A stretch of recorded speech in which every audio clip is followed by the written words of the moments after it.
going on, everybody? Welcome to another episode of SandCity Sports. How's your Thursday going on the way into Juneteenth?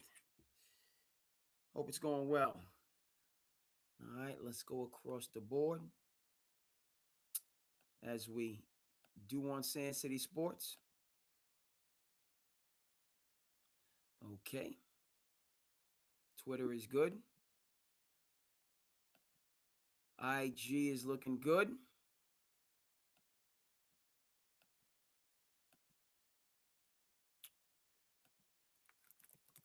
Let's get to Facebook. Had a parade in the Big Apple.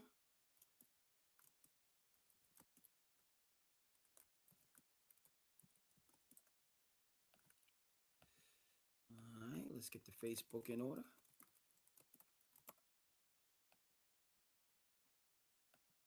Looking good. Come on over here and get our, YouTube is good. And we're going to finish off with our Twitch. I got you. Twitch is good. All right.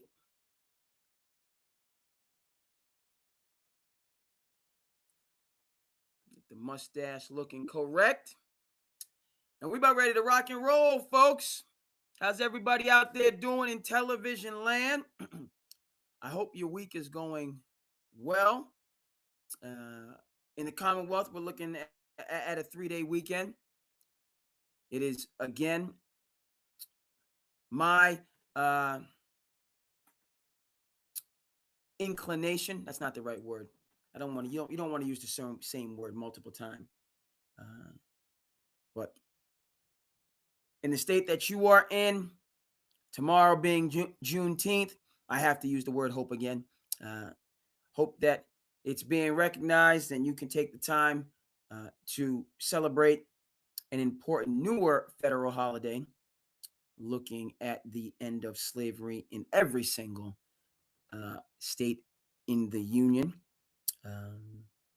And then that's just your week is going well, and we got good vibes coming up into the weekend. Salute, Chris. Welcome aboard. A lot to discuss. We're going to start in the Big Apple, of course, with the parade that took place today. First parade, half a century in the Big Apple. One Mr. Spike Lee was in the building. Patrick Ewing in the house in the Canyon of Champions. Believe that I have that right. So we're going to start there. World Cup is jumping off. Lionel, you see him out there, ageless, triple double. Kind of like a triple-double. Hat trick. Put himself in the lead or tied for the lead in terms of goals in the World Cup. 6th appearance at the World Cup. Team USA starting off strong. Cabo Verde.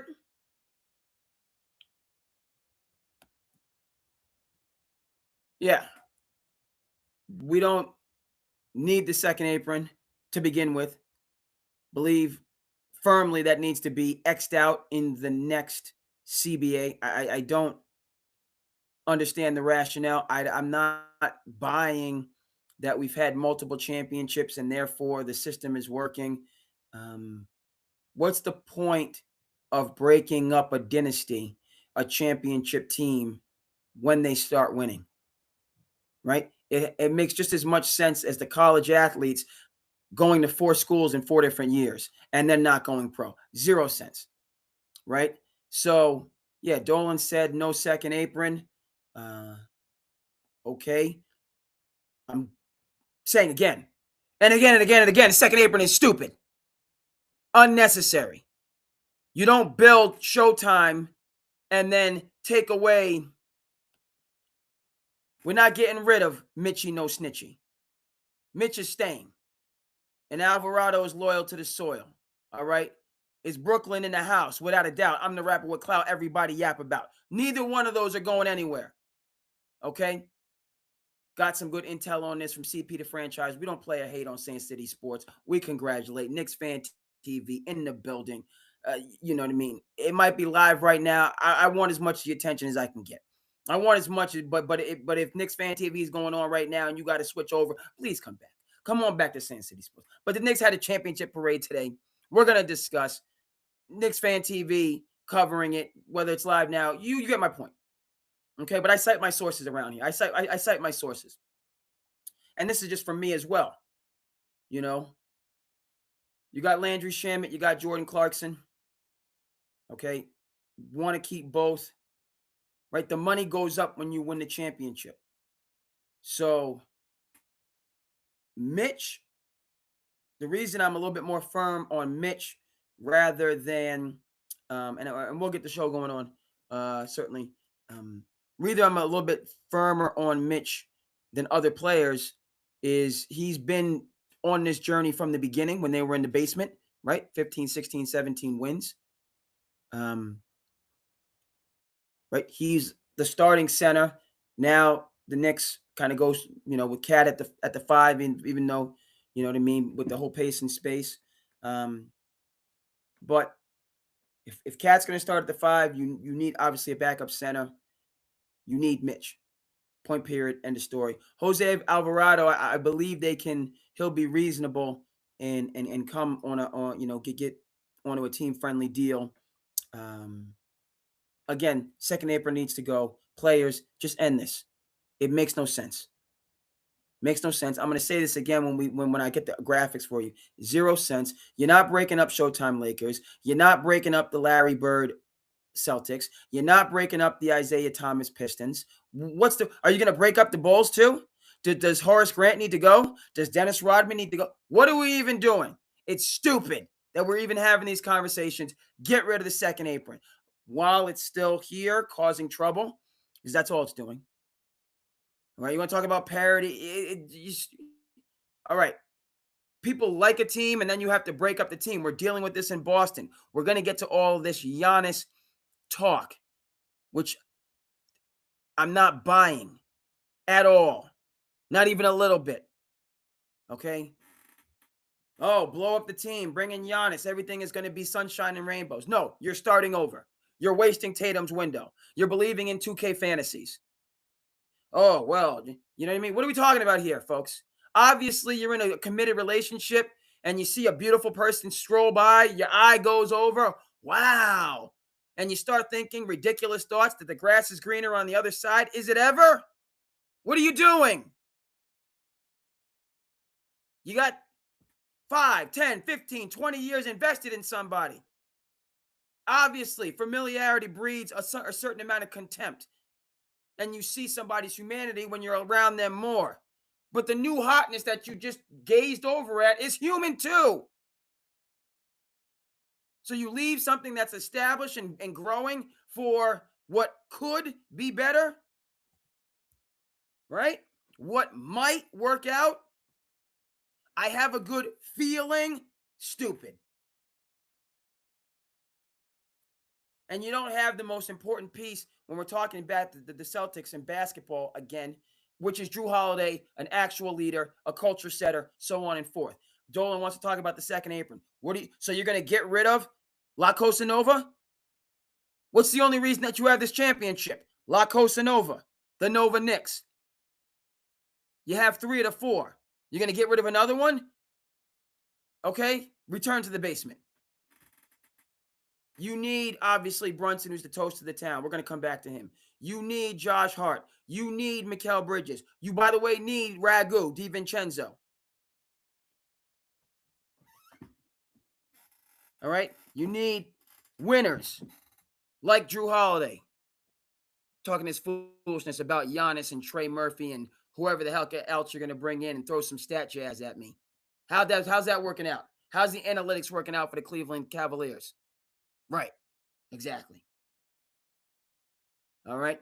So I can see, I want to keep the whole team, but they have depth at positions. All right. You got Clarkson that gets buckets. You got Landry that gets buckets. Okay. One of those guys can get, if they both want to stay On team-friendly deals, fine. But one of those guys might have to go. I get it. Mitch, no, because you need a center. You need to board up. Who got the crucial offensive rebound? Thank you. And Jose Alvarado, I mean, I think that they can work with him. Unless he wants crazy money, all right. Okay, but back to the toast of the town, who people doubted on, who people slept on. You can check the receipts. SandCity Sports was exuberant when Brunson came to town from the beginning. You can go ahead and check those receipts. All right, I'm not, I just, and why was I exuberant? For the reasons I just mentioned. He's a winner. He's a worker. A worker. In Boston, dropping your eyes. And he played for somebody who builds men.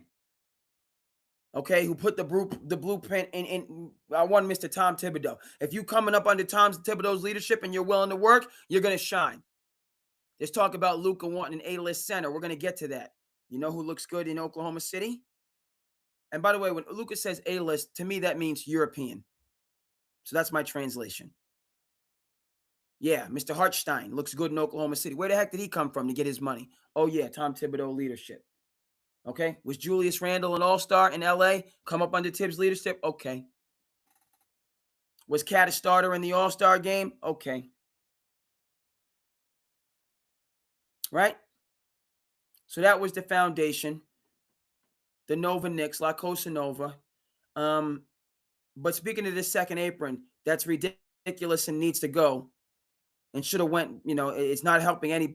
Ridiculous that we're having these conversations. We have a championship team, and now as soon as they win a championship, we got to break the team up. So stupid. Pointless. Oh, well, you need, and I get what you're saying about parity. Did anybody have a problem with Michael Jordan winning 6 championships in the 90s? Something that's familiar, something that's expected, something that's consistent. Were people leaving basketball because, okay, I understand. You got to support, but I just, why is the NBA, it's like an OCD situation where something was working and then you just, it wasn't perfect, so you just scrapped it. If something has to be perfect, you're never going to get anything done. I look at the NFL. Obviously, Major League Baseball got some, because they're not, that's the strongest union in baseball. So you can just stop with the salary cap. It's not happening. And you're making money hand over fist, all these leagues. So it's just ridiculous. So baseball is not going to have a salary cap, never will have a salary cap. And you don't need to have a lockout for that basic fact to be understood. Okay, didn't work in 95. It's not going to work now. We work the money. Owners get a little something, players get, and just keep moving forward. But the NFL has a salary cap, but we're not having these stupid conversations. Stupid's a strong word. It's a strong word, but it's applicable in this case.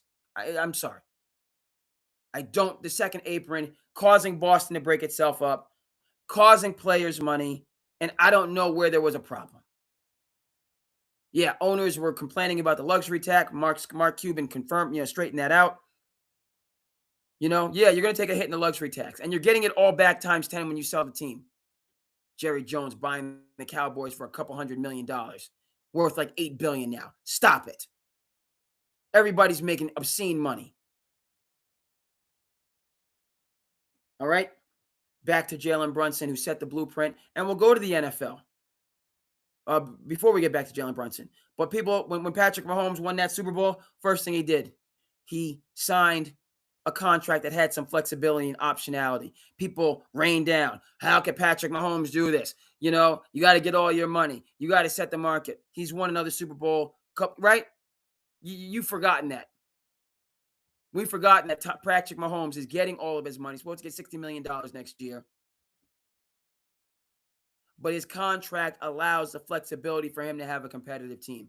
Toast to the town, Jalen Brunson, slept on by many. Underdog, deserving to get his flowers right now. Okay? Because he has character, La Cosa Nova, he signed a contract as well that gave the Knicks some flexibility. He shouldn't have to give back money because the players, nobody should have agreed to the second apron in the first place. But he did. And we're not, yeah. It's all sunshine and rainbows now, but we forgot that he did those things that people who knew about his background that he was going to do for this to happen. He was going to be unselfish. He was going to be dogged. He was going to be determined. He was going to be accountable. So you stay together through thick and thin. There was a lot of thick against the Spurs, but you had guys that were built for it. Bridges, Hart, Brunson, the Nova connection, and that expanded out to the other players, giving them confidence. Right. So, it had to, I don't know if it had to be said on a celebration day that, he's not messing with the second apron. But he said it. Okay. And now, we'll see. Unfortunate, everybody can't come back. McBride's another guy that might, but your starting five, assuredly, the last OG, right? Tibbs guy, great deal. RJ returning to Canada, who, by the way, the Raptors are going to be tough. They got 8 or 9 small forwards. Somehow they make it work. Scotty Barnes, top player in the league. Brandon Ingram, ball, locked in, doing what he's supposed to be doing. RJ Barrett, Grady Dick, Butcher, right? They got 5 or 6 guys that are 6'8" long. Poodle boards up. I like Poodle quickly as well. Raptors tough. They're going to be around.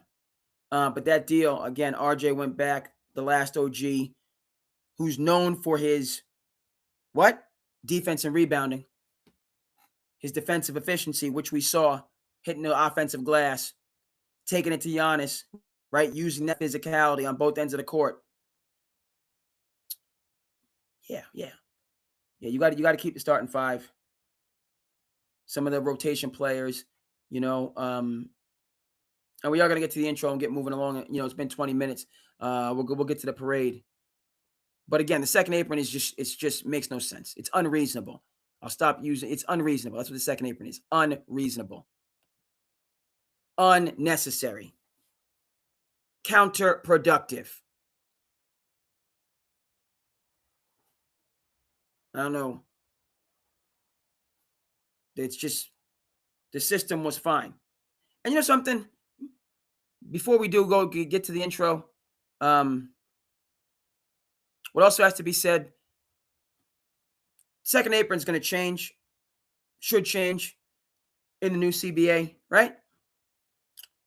And I you know what I mean? I'm not trying to go there, but we're going to go there. I'm not casting dispersions right now, but what has to be said, right? Okay. We got a situation in the NBA where all this talk about aprons and guys leaving teams. Folks, we got a franchise that just usurped the salary cap. What is the point of a salary cap if you can have side deals? A team was caught red-handed. Shout out to Pablo Torre. Shout out to Pablo Torre finds out. Shout out to intrepid journalists bringing new information into the body of knowledge. Shout outs. Team was caught red-handed, usurping the salary cap. Swept under the rug. Not really, there's these gambling things that are going on right now. And we're just kind of moseying down the yellow brick road, and these major structural issues are just kind of ancillary on the periphery when you have these overarching. What is the point of a salary cap if you can make side deals? What are we doing? Team caught red-handed with a side deal. So, if that's similar to college sports, talk about Sorsby. We'll talk a little bit about, If I can do a side deal, then who cares? Everybody take less money if you can get the extra money on the side. Okay, I'll take a team-friendly deal, but you're going to hit me up, Again, same thing as college sports. Oh, Cam Newton got $100,000. Players have been making millions under the table for years. NCAA comes in and, with a penalty here and a penalty there. Meanwhile, North Carolina is operating a fraudulent academic program. Disgraceful. The African American Studies program. Okay? I'm not going to use just absolutely, what's the word I'm looking, I wanted to use a swear word. I'm not going to use it. Just atrocious is the word I will use. You take a reputable, significant program, African American Studies, i.e., the people that bring us necessary holidays like Juneteenth, and you make it a cottage factory for, just a grade inflation factory. So on a number of levels, if you had to do this, North Carolina, why did you pick the African American Studies program to do it? That's a slap in the face, A. B, North Carolina University, one of the, highest rated state universities in the country. And, it has this great reputation. Caught red-handed with your phony department.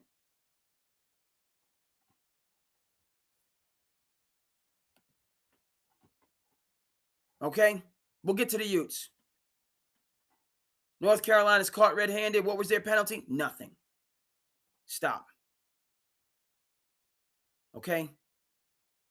Just the sham of amateurism in college sports, and then this second apron, just nonsense. Okay? Let's get it straightened out. Didn't need it.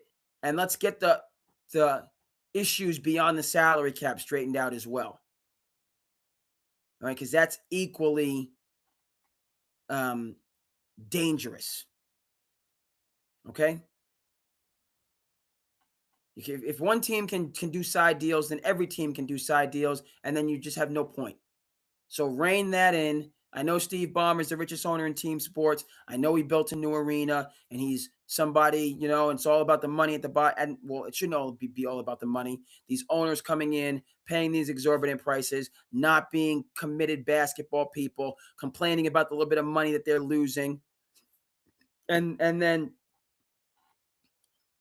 picking apart the teams that people are already invested in.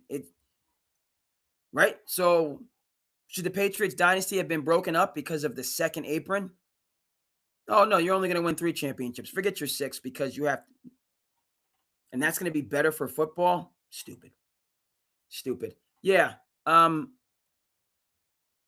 now 20 some odd minutes in, we will get to, and I'm some of these topics we're going to have to come back on. Got to get the art there for you people so you can see the art.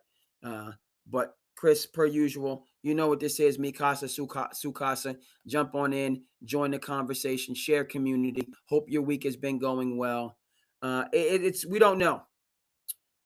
Shout out to the Athletic. They redid the 96 NBA draft, arguably one of the greatest in NBA history, right? The 85 draft brought us Michael Jordan, Hakeem Olajuwon, Charles Barkley, John Stockton, Karl Malone, others. 96 draft. Okay.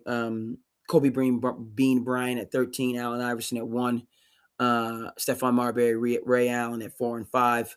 You throw Camby in there. I believe Sharif Abdul-Rahim was up into the mix, just loaded. Antoine Walker, out of this world. Steve Nash, stop it.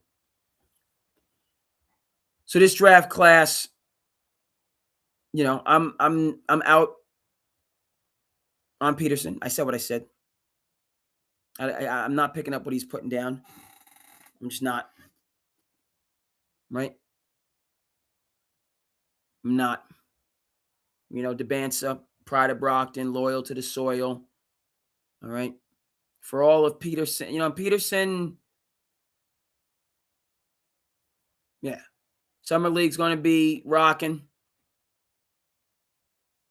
Yep. Get a chance to see these guys. It's an incredibly talented cast. 25 minutes in, we'll get to the intro.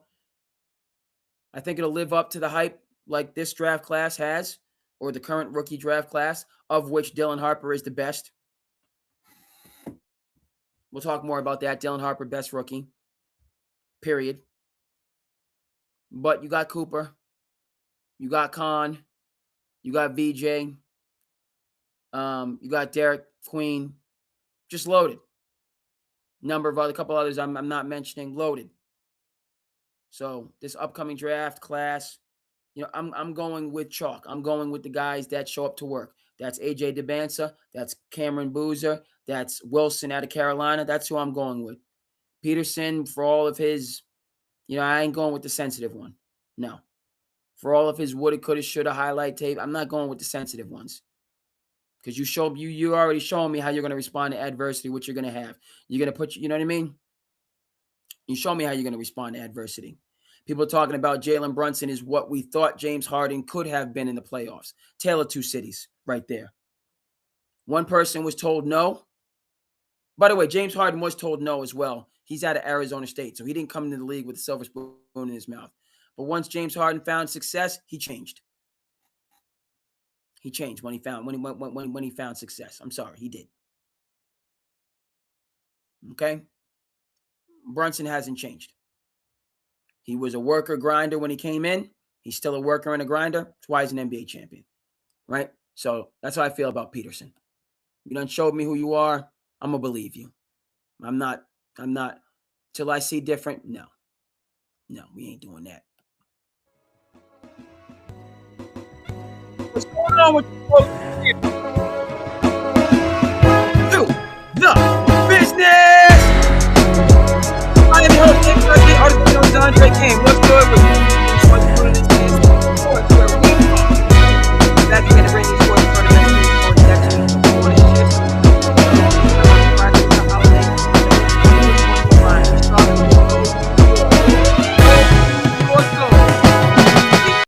Hey, and we run it back again. We're gonna get the intro. Come on back. Yeah. NBA free agency. A lot of talk. A lot of hurt. Yeah. Run this out.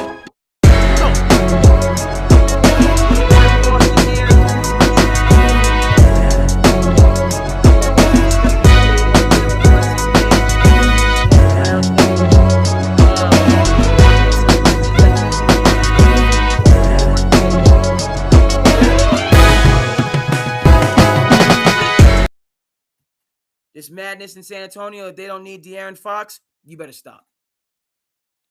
You better stop with that, with the nonsense. Okay? Ridiculous. Okay? Okay, the Pistons, they need Isaiah Thomas, but we don't need Joe Dumars. Miss me with the ridiculous talk. And again, it all well, the second apron. No, you're just being stupid. Okay? Second apron's got to go. Right? Players shouldn't have to be taking less money. Okay? Across the board to keep these championship teams together. We don't need to. We don't need to criminalize championship teams. We don't need to do that. And that's what the second apron is. It's like it's a felony conviction because you won a championship. All right. What the heck was wrong with the luxury tax? Teams weren't being broken up left and right under the luxury tax. Nobody was losing sleep because Kevin Durant took his talents to the doggone Warriors. The league was healthy. So just, talking about Pistons teams in the 80s, Vinnie Johnson, Mark Aguirre, on top of the talent that they are, John Sally. These teams are stacked.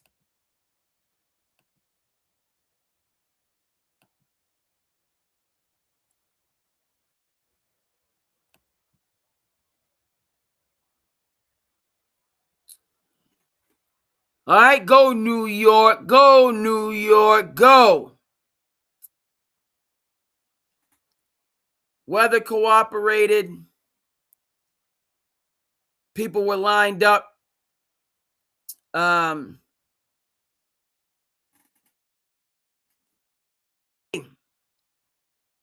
Love to see Spike, on one of the vehicles.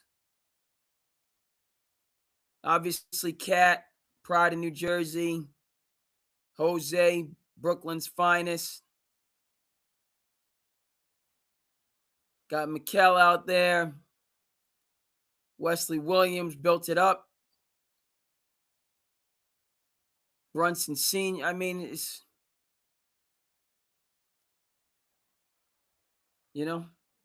bittersweet. In the best of all possible worlds, your boy, the Cape Cod Kid, would have been in the building. But I did. I'm not. You know what I mean. There was opportunity when I had the opportunity. The school day winding down, I switched it on to check out a little bit of the goings on.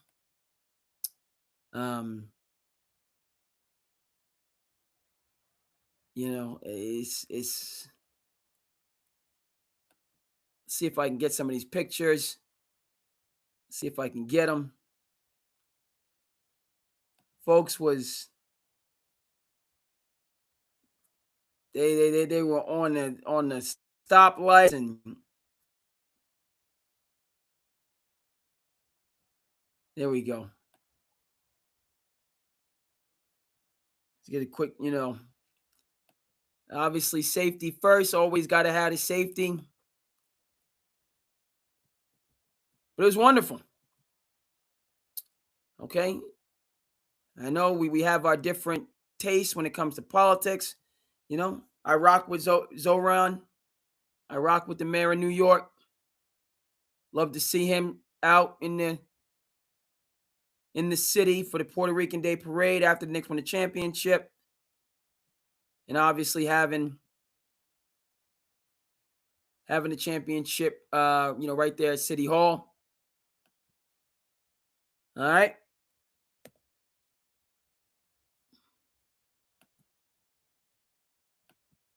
We're going to come back and head right back over here so we can get the next piece of art. But, yeah, bittersweet here in the Commonwealth.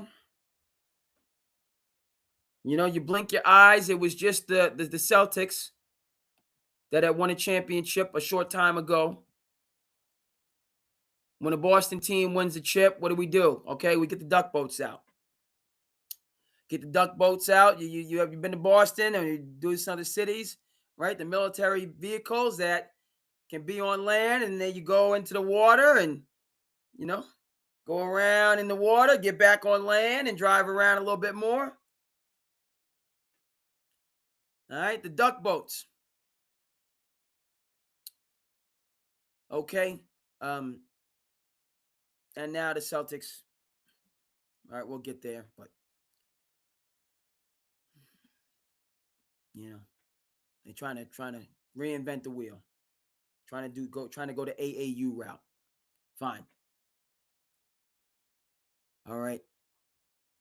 NYC, I was seeing people, right? They talk about it's a vertical city. New York is a vertical city. You giving me a little bit. I got a fear of heights anyway, but I'm seeing people, the parade route is going on, and people are just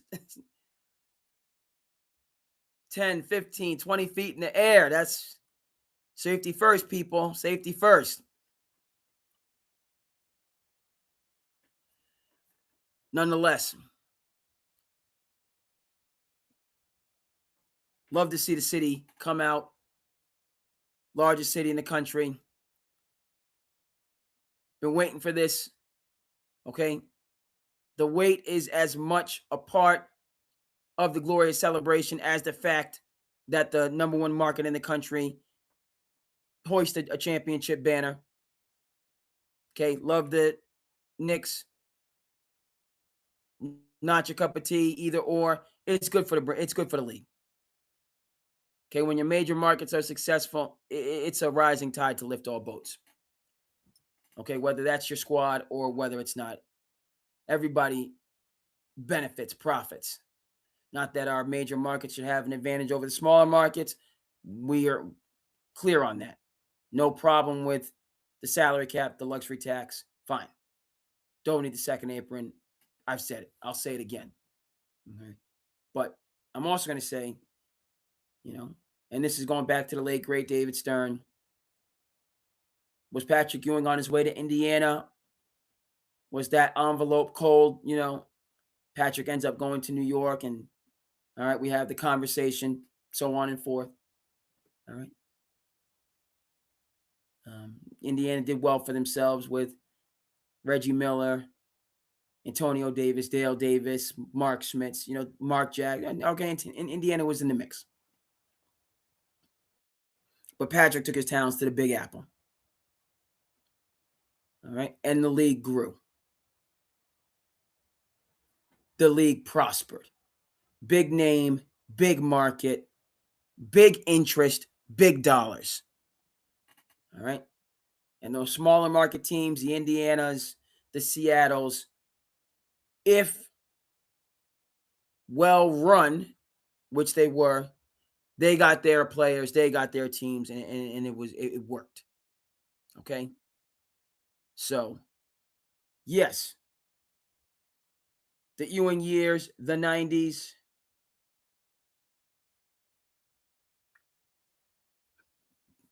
the difficult losses to Michael Jordan in his prime. Right. That's 30 years ago. 32 to be exact. You're talking about the 94, John Starks 2 for 17, game 7 loss. 95, Ewing misses a bunny against the Pacers. The Reggie Miller Pacers, who had been, teams were battling for years. And then 96, Jordan is back, and, no more. 99, lockout shortened season. That team was lightning in a bottle. They just got hot at the right time, but not a championship team. And the Knicks have been chips really through the 2000s. Try a star here and a star there. Marbury over here, Isaiah Thomas, bringing in your, and now those teams had talent. They weren't teams, though. They weren't good teams. You got Isaiah Thomas. You got Jamal Crawford. You draft the Trevor Ariza. They were talented. They weren't teams. You bring in Carmelo. You bring in Amari. Talented. They're not teams.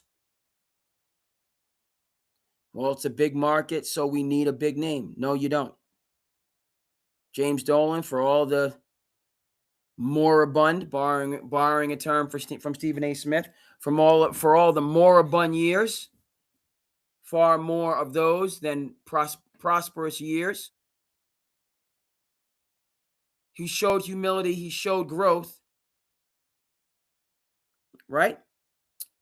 And this is, you talk to longstanding Knicks fans. Shout out to CP the Fan. Shout out to Knicks Fan TV. Even during the Phil Jackson years, the Zen Master. Right? Dolan, step back, let Phil do his thing. Phil passed his prime. Couldn't do it. Did it in Chicago with Jerry Krause. We're going to give management their due.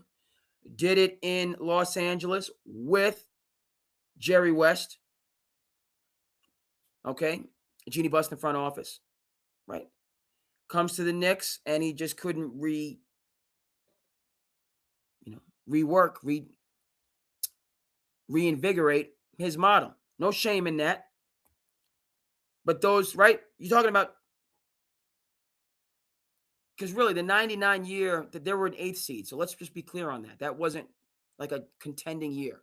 You're talking about from 1994, essentially till when does Tibbs get there? 2021 after the pandemic? 94 to 2021. So a quarter century of frustration.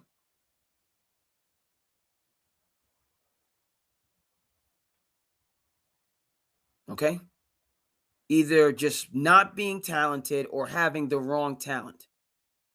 I can't even remember the Knicks teams in the early 2000s when the Lakers were smacking teams in the West, and you had Allen Iverson in the 76ers. You had all right. We're getting just some interesting news coming out of Los Angeles. A quick aside: LeBron James, all of a sudden thought he was out. He's negotiating with the Lakers. Shots fired. Just now, Lakers aren't offering LeBron anything near a max contract. I think that was obvious.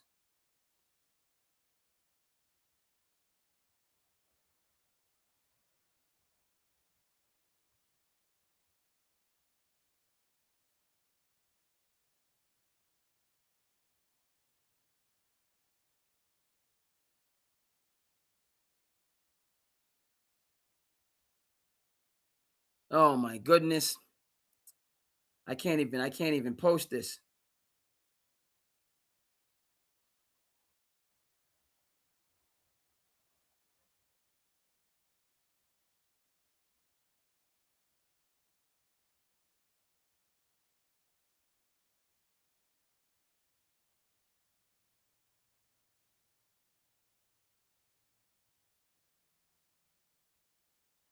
Okay. Okay. So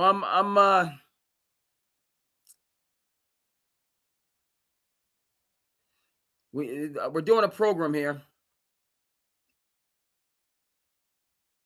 So I got to keep, but I'm over here. So it's not good that we had dead air just there. Uh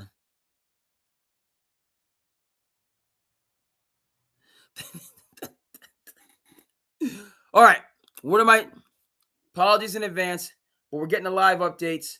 LeBron, Lakers saying no max deal. His camp saying he wants to be a Laker. Again, it playing out publicly. We know that the real moves. Shout out to Jerry West. Best to ever do it in NBA history, possibly team sports history. Check out the documentary on Amazon. I got about a quarter of a way through. Tremendous. Um, but it's just it's not the way not the best way you want to do things. And you're not really talking, right? If LeBron's camp is putting this out and the Lakers camp is putting this out, you're clout chasing and it doesn't do anything for, or maybe does do something for a deal, but it just shows me you're not on the same page. So you don't have the crucial ingredient, the continuity, which is why the Knicks are having this parade. A little bit. I'm not going to use the word, but yeah. These celebrations on the scale of New York, I was thrilled to just see Tyler Kolek out there celebrating. Tyler Kolek, the pride of Cumberland, Rhode Island, Massachusetts. Not Rhode Island. How can I call him Massachusetts? But he did the majority of his hooping in Massachusetts. Rhode Island's not that big of a state. Played for Middlesex Magic program, who is up there in the grassroots circle. Played for them before they were a sneaker program. Loyal to the soil, to the process. Came up through the mid-major circuit. Was going D3. Didn't thumb his nose at that. Didn't thumb his wasn't dismissive of Division III basketball. Is what I'm trying to say. If I can get my vocabulary in order. All right, I think I'm back now, folks. But just a worker, a grinder. So this is long before Shaka came and got him from Marquette, long before he's Big East Player of the Year, NBA draft pick, important role in a championship team. Yes, an important role. Were his minutes reduced under Mike Brown's system? Yes. Did he continue to work and be a good teammate and a good guy and consistent? Yes. All right. So he had an important role on this championship team. Just seeing Tyler getting into it with the championship celebration, and some of the 10,000 NYPD officers, like, didn't recognize who he was, thought he was, jumped the railing and he's like, no, I'm on the team, man. I'm the champion. He's like, okay, get back on the bus and move with the parade. So that's on the positive side. Did see a couple of skirmishes and people not doing what they should have been doing. And, it's New York, so nobody's taking any guff. And so those things, not great to see. Thankfully, again, under the capable leadership of Mayor Zoran Mamdani. Incredible presence of our public safety staff members. Okay, police, fire, health professionals. Okay, we don't have these celebratory moments and experiences without the social contract being robust. It's just right. We want to celebrate. We want to, and it's in order. 53 years. It's certainly in order to have a day like this. Okay, very much so. Needed and deserved. But again, it's city 10 million people. We need the resources to make sure that it goes off the way that we expect, the way that it should. Okay, and doesn't divulge. Didn't like some of the people going into restaurants and roughhousing and no, we don't need that stuff. That's right. It's unnecessary. Right. It's unreasonable. There's no reason for it. You're going to vandalize and damage the very businesses that support the achievement that has just been attained. Why would you do that? Okay. So you got some elements that are going to lean that way. Unfortunately, it's just fact of life. To to the present, I'm haven't seen anything that got too crazy, which I'm thrilled with. Okay. Let's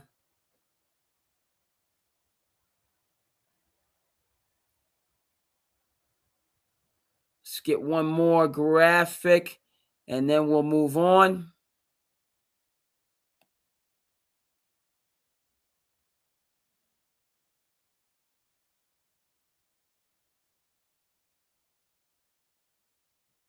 Might have to be two. Right? Two or three. Now I say two, and I say no.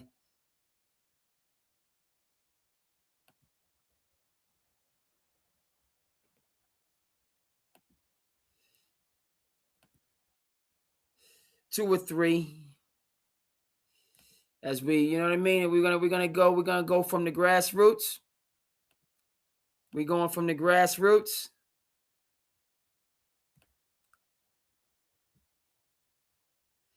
Okay. And again, doing it right, having it today.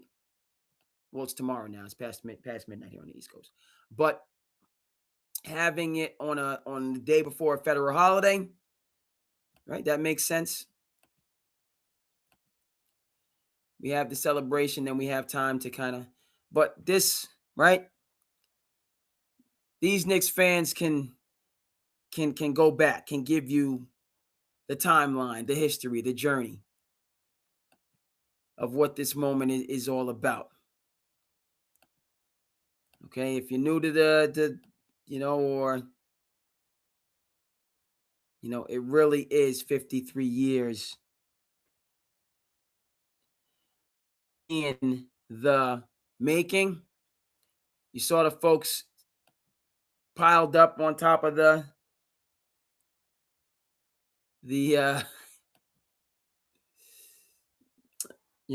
dump truck. Okay, we can't leave this segment. All right. The number one Knicks fan. You know who I'm talking about. There's a lot of them out there.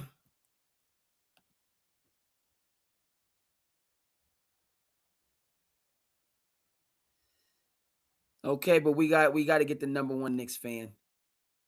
Go ahead and check out any of the Spike Lee joints. Be educated. Crooklyn comes to mind. You understand? This summed it up for me. All of the,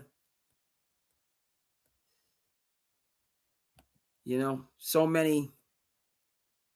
But if a picture's worth 1,000 words,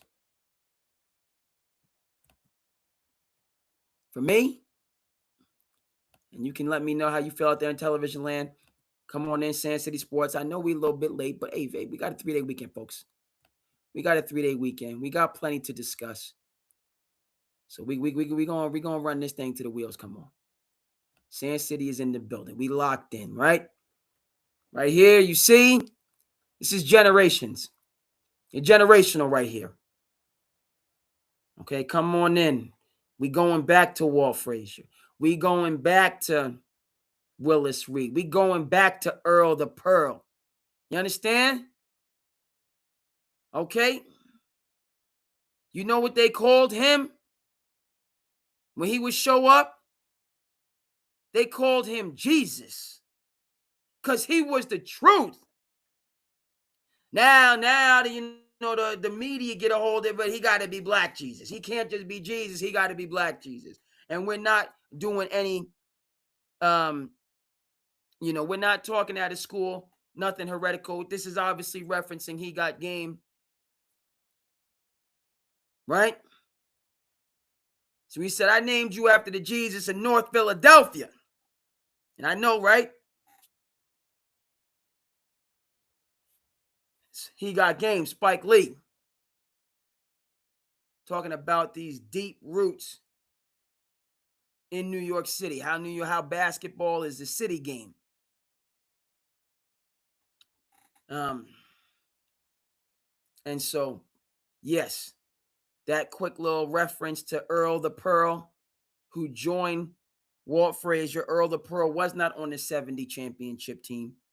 Won it in 70. Then the Bucks had to come through and get their championship. Then the Lakers had to come through and get their championship. The lone ring for one Mr. Jerry West. Only the second ring for one Mr. Wilt Chamberlain. That was bittersweet because Elgin Baylor retired earlier in that year, so he didn't get a ring in his outstanding NBA career. Right? But then the Knicks said we gotta step it up. So we gotta bring in Earl the Pearl to play with Walt Frazier. People, that's not gonna work. You're gonna need two basketballs. Okay, poetry in motion. It's poetry in motion right there. Okay? And that's 1973.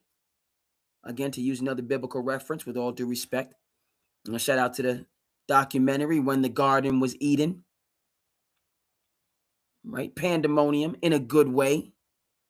And you're feeling like the Knicks, they're right up there with the Celtics and right up there with the, LA Lakers, formerly the Minneapolis Lakers, right up there with the 76ers. You're feeling at that time like the Knicks are a power in the NBA and they're going to win championships consistently going forward. That's how you felt at that particular point in time. And Spike Lee can tell you about that feeling, that sentiment. This is New York. We win championships. It's what we do. Even though I'm born in the great state of New Jersey and now currently in Tourstown, USA, out here on the Cape. But you know what I'm talking about. This is Knicks Nation 1973. Here we are. It's the year is 2026. Folks.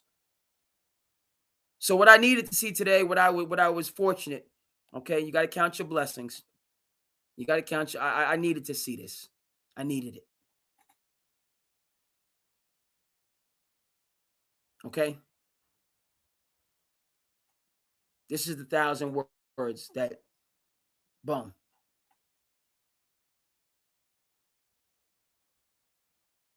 Okay?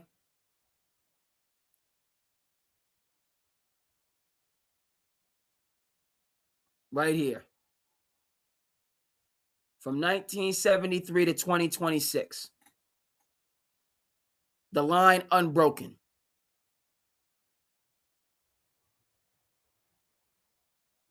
Heartache, disappointment. You understand? You know what comes to my mind? Shout out to Michael Ray Richardson. Y'all remember Michael Ray Richardson? Okay? The 80s Knicks. Pre-Bernard King. Michael Ray might have played some with Bernard. Ooh, Bernard King. Oh, my goodness. You know what I'm saying? I'm born atomically. my Socrates philosophies and hypotheses. You can't describe how I be dropping it. You know, Wu-Tang was in the building. They lyrically performed an armed robbery. They flee with the lottery. They possibly, you know, understand what I'm saying? But in Triumph, what do we end Triumph with? He said, hey, make them jump like Rod Strickland. We're going to have them jumping like Rod Strickland out here. What are you talking, the city game? The city game, my people. Pearl Washington. Understand? Mark Jackson, Kenny Smith. What? Starberry, Sebastian. What are we doing? He said, make them jump like Rod Strickland. Skip to my Lou. Okay? The energy, the swagger, the sway, the feel of the game of basketball. Okay, and I know it's a national sport. Shout out to James Naismith coming from the Commonwealth. It's a global sport. But New York's contribution to the game of basketball is singular. It's distinctive. It's unique. Okay? Other great cities have their contributions as well. We're talking about Chi-Town, the late, great Benjamin Wilson. What? Isaiah Thomas, Terry Cummings, Doc Rivers, Anthony Davis, Dwayne Wade. The list goes on and on. Cities have their contribution, but New York's is distinctive, and everybody knows it. Understand? My name is Sip. Yeah, from the east to west. Yeah, I rock this joint. Yeah, with the mo finesse. Roll call. Hey, Lincoln. Roll call. Huh? He got game for you, people.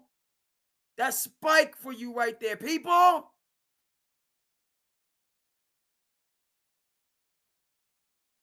This was a big day. This is an important day. Okay? We need our griots. We need our storytellers. We need our individuals to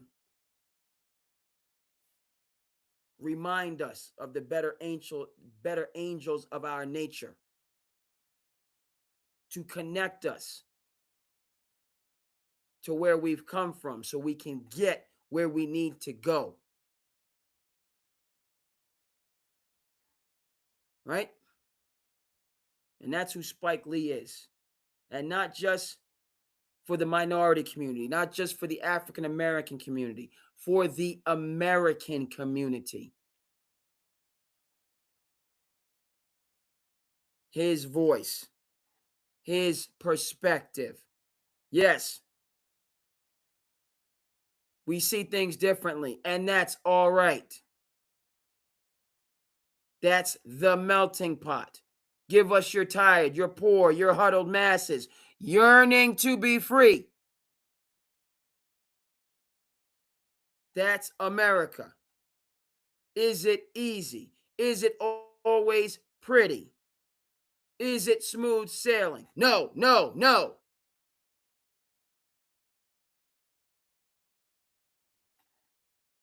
But that's what produces the various benefits in our society. Okay?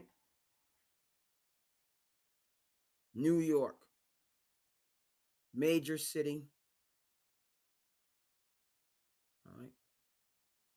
A point of entry for many people in our history coming to this country in search of a better life.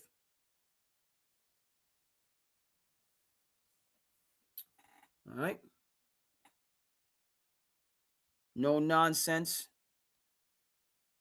Right. But also a lot of love. Okay. Inspiration, hope, passion, all those things. You can make it there. Quote Mr. Sinatra, hey, you're going to make it anywhere. All right. So, Spike, this is That 1,000 words.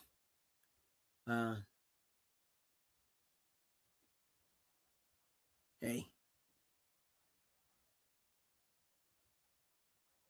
It's a beautiful thing. You know what I mean? That's all I can say. It's a beautiful thing. Obviously, full circle for me. I'm not in this category. I'm not a Spike Lee. I'm not a CP the franchise. My dear friend Justin Matthews growing up. I'm not a long-suffering Knicks fan. All right? I started with the Knicks, but I haven't been around for the better part of the last 30 years. MJ came back with the black and red patent leathers. I was out. Let's keep it 100. I didn't go through this 30-year drought with Spike Lee and others. I returned to the camp, late to the party, very late, but at the right time. So I'm not a diehard true blue. Let's keep that clear, make it clear. I'm not assuming to be that man is right there. All right. Who's been on the ship. All right. And what did Michael Ray Richardson say? He said the ship be sinking. But Spike went down with the ship. Okay. Was shipwrecked with this Knicks team for many moons. Okay. Your boy over here, I returned when the general came through to chart the course that ended up here. I returned when Tom Thibodeau came into the mix, and began building what we're celebrating today, right? Deeply unfortunate. Tibbs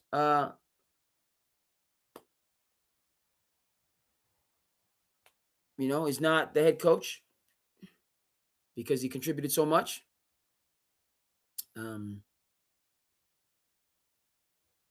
But that very difficult decision has paid off. Very difficult decision. Mike Brown, he had, as we say, we meaning David Chase, shout out to the Sopranos.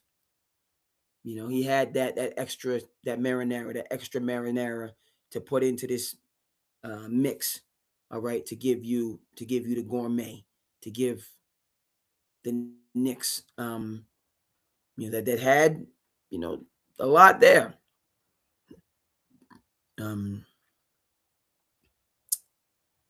But particularly offensively, with his innovations, and then, his rotation that he was able to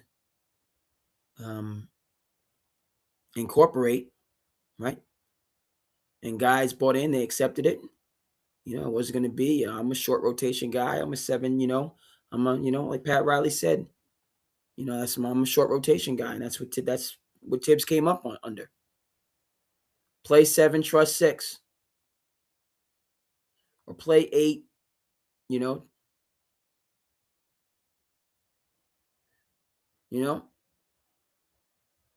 play 8, trust 7, bank on 5, however he put it.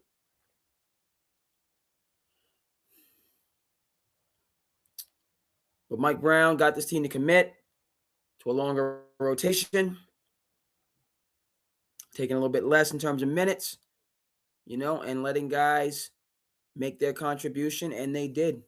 Jose Alvarado, huge off the bench. Mitch Robinson, huge.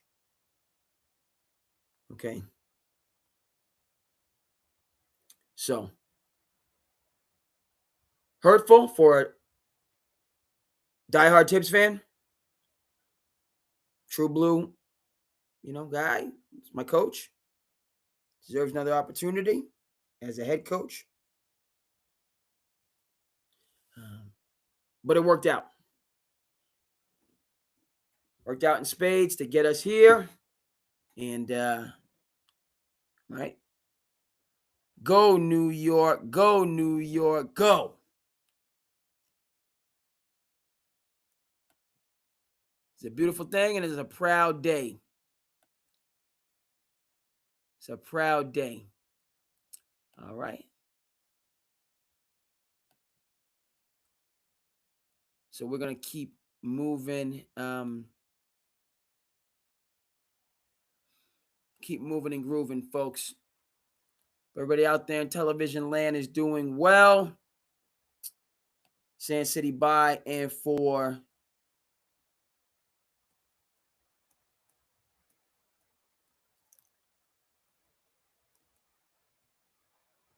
SandCity by and for the fans, the people. Okay, so again, hey, a little bit later on the East, West. I mean, y'all nine and change, so y'all are good. East, we're a little bit later, but you know what I mean. And again, 3-day weekend, so we got some runway. We got plenty of runway.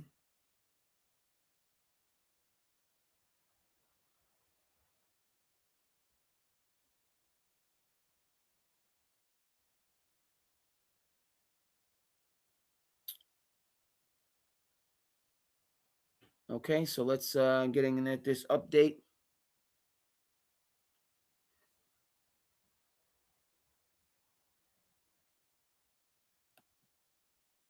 And let's get back into the business.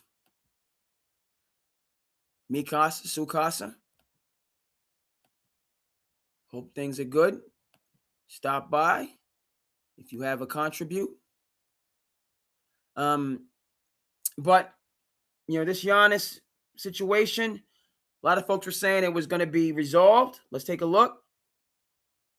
League sources are saying Milwaukee has very much been carrying itself in recent days that it expects to have the number 13 selection as well as its own 10 pick.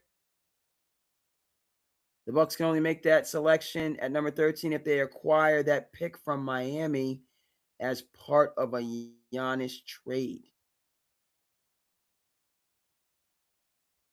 Okay. So that's, you know, the Miami angle. You know, you've heard folks very confident, you know, in Boston, and Boston is in the lead. Also seeing some reports today that Boston, you know, wouldn't trade. It's, you know, typical high school, middle school, lunchroom, lunch table drama is what's going on. And, right? I rock with the Celtics. I support the Celtics. I've been in the Commonwealth now over 3 decades. I've come around on the Celtics. Somebody that loves sports, somebody that loves history. Right? It took me some time. This is a team that has a checkered past, the Celtics, but also a team that has shown incredible leadership, right? In terms of social justice and this nation living up to the ideals of its founding documents, right? So it's taken me some time. Bill Russell, greatest winner in team sports. His house was vandalized. Understand? You know, not just broken into, but vandalized, desecrated. All right. Yeah, that and those bad actors, it's unfortunate that they cast a shadow over a great franchise in a great city. Let's say that. You know, at the same token, the first African American coach in major team sports history, Bill Russell. Okay. Red Auerbach handing him the keys. Right? You know, busing in the 70s, however well intended, extremely poorly executed. All right. What are we talking about? Getting back to this situation. Right? I'm simply expressing the evolution of my appreciation. Obviously, Larry Joe Bird days in the 80s, not getting Tim Duncan in the 90s, okay? Early 2000s, middling, and then Garnett comes to town and changes the narrative. Tragedy with Len Bias in 86. Excuse me. What does this have to do with the current day? I want the Celtics to win, to be in the championship conversation, to be relevant, impactful, all those things.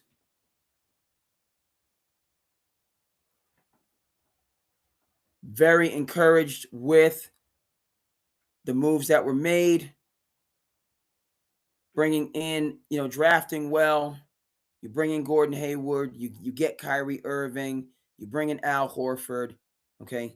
Again, before this second apron nonsense. Right? But you're a championship team. Doesn't work out. Injuries. Kyrie not committed. And so you have to revamp that team. Bring in Derek White. Huge. All right. You bring in Derek White the year after you get to the finals in a breakthrough year. And then, the cherry on top, acquiring Drew Holiday, who was jettisoned by the Milwaukee Bucks because they wanted to go for broke. They wanted to get rich quick, right? So you got rid of a winner and you brought in, perennial all-star, very good player. Nonetheless, one who was not committed, to what you're doing, not picking up what you're putting down. It's not his choice, and he's at a point in, Dame was at a point in his life where, you get older, and you're not trying to hear it anymore. Okay, so it didn't work. For all your get rich quick and blow things up, it just didn't work. And now Giannis, is leaving.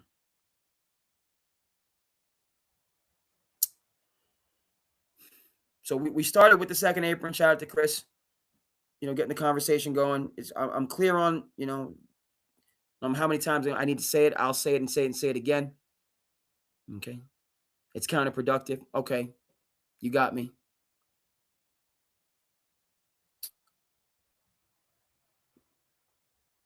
Because of that, the Celtics dynasty, which is what that team was broken up, dismantled. You got rid of the point guard, who was the most important player. You got rid of the center, right, who gave you, that extra, put you over the top. That starting lineup with Crispy P, Tatum Brown, White, Drew, just knocking teams senseless. All right, if somebody had to go, it would have been Crispy P. Keep that four together, just like the Spurs need to keep their four together. All right, and you move forward. They want, and second apron and, analytics, and we're going to shoot a bunch of threes, and, I'm going to flip this player for that player. And, again, you do all these things. You're good in 2K. You're just not a good team. Again, I say team. Band of brothers.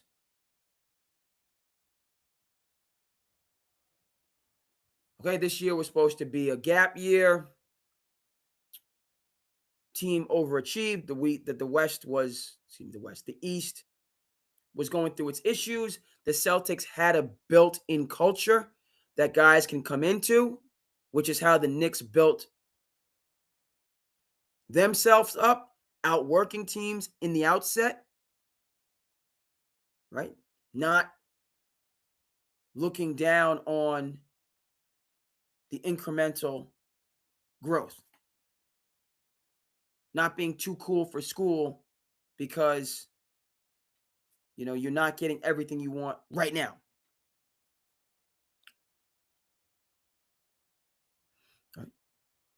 That was the foundation for the Knicks. That's the foundation of the Celtics' success in 2026. It's how teams are built. What did Scott Brooks say when he was building up the Oklahoma City Thunder? We're not losing. We're learning how to win. Okay, not losing. We're learning how to win. As the Celtics did this year, Tatum was consistent. He wanted to play. He wanted to hoop. He was going to come back. He wasn't, and modern technology, all the resources, he was able to get back. It sparked some hope because the East was wide open. Coming back from injury, so especially coming back in the playoffs, it's going to take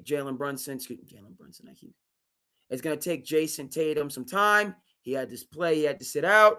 And then the next thing you know, the Sixers at the 11th hour all of a sudden get healthy. Okay. Sixers at the 11th hour get healthy.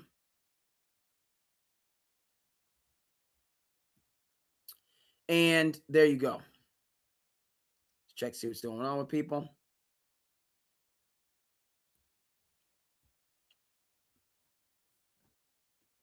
Through no fault of your own. Right? The Sixers, you got Maxey, who's their guy. You got Edgecombe, who's the rook. You got Oubre, 3-and-D. You got Paul George, playoff P. And Embiid, all of a sudden healthy, all of a sudden committed to a team concept in a shorter window. By the way, now that I think about it, that's who Luka's referring to. I just had an epiphany here. I know we're talking Bucks, but Luka says he wants an A-list center. You're saying to yourself, right? Do A-list centers even exist? To me, I'm thinking, talking about Joker. I mean, that's if we talk about it being you having to move 2 or 3 mountains to get Giannis. I mean, you're gonna have to move the entire Rocky Mountain range to get the Joker. The Lakers can't pull that off, but they could pull off a deal for Embiid. Yes, they could. So, and we'll move over to that. That's kind of putting those pieces together more. And we got to dive, on the Milwaukee situation. But LeBron says he's coming back to the Lakers. He's willing to negotiate. Luka comes out and says he wants an A-list center. Lakers come out and say, listen, LeBron, you're not getting anywhere near the max if you do come back. But Luka talking about wanting that A-list center, and Embiid and LeBron have had their issues. LeBron pushed him down out of nowhere a couple years back.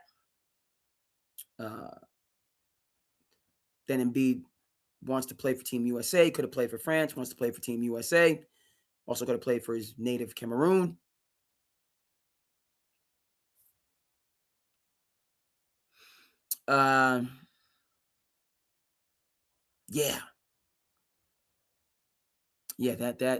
That lines up for me. If Luka's looking for A-list center, and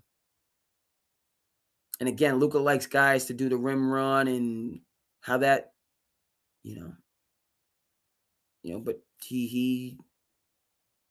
Luka's a player.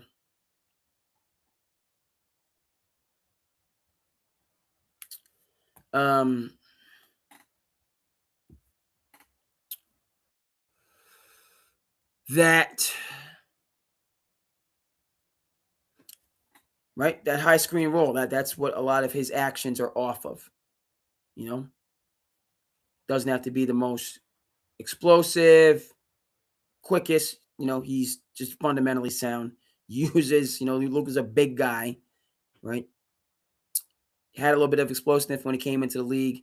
Not as much, but he's using angles. He knows how to keep you where he want, on his hip, so on and forth.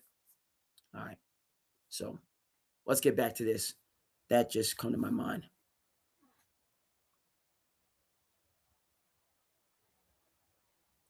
Okay.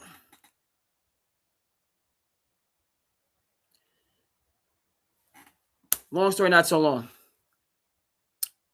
relative to Giannis coming to the Celtics?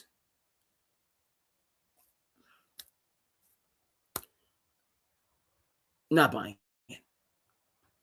I'm not. All right. And we didn't need all of this, airing out dirty laundry. Didn't need it. Okay. There's internal things going on in the Celtics. They have, different personalities, but all important personalities that are better together than apart. Okay. Brad Stevens has his ways. Jason Tatum has his ways. Jaylen Brown has his ways. So what? Are Bill Russell and Bob Cousy and John Havlicek and Tom Heinsohn and Sam, are they all the same? Or are they incredibly talented individuals with strong, divergent personalities? What are we talking about? Is Magic Johnson and Magic Johnson and Kareem Abdul-Jabbar's personalities the same? And James Worthy and AC Green? No, very different people who came together in a common effort and were champions.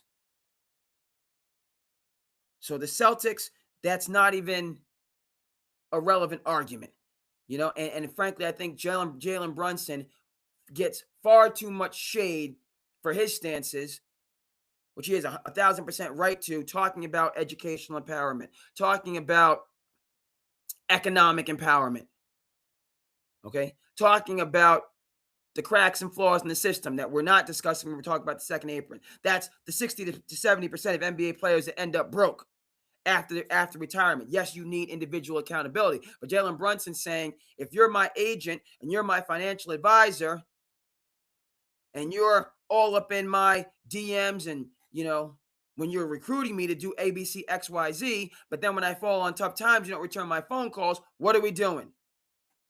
And yes, the player does need to take accountability for their part and going broke. Shout out to Billy Corbin and his 30 for 30 gold. But at the same time, where's all these people that commit to folks in the beginning, talking about long term, and I'm going to be with you through thick and thin. And as soon as those high waves come through, they're out. Jalen Brunson speaking to the structural issues. NBA does a great job in terms of their rookie symposium. David Stern's been on this. I know Adam Silver's on this. But Jalen Brown can also speak to the realities, which is a majority of these guys, are having trouble when they leave basketball.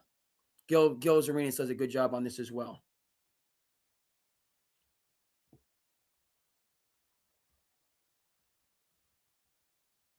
Right? See what folks are doing.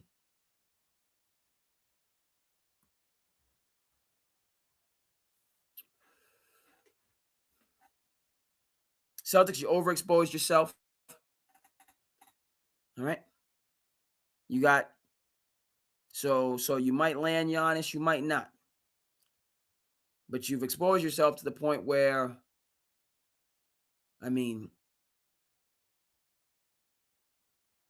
yeah.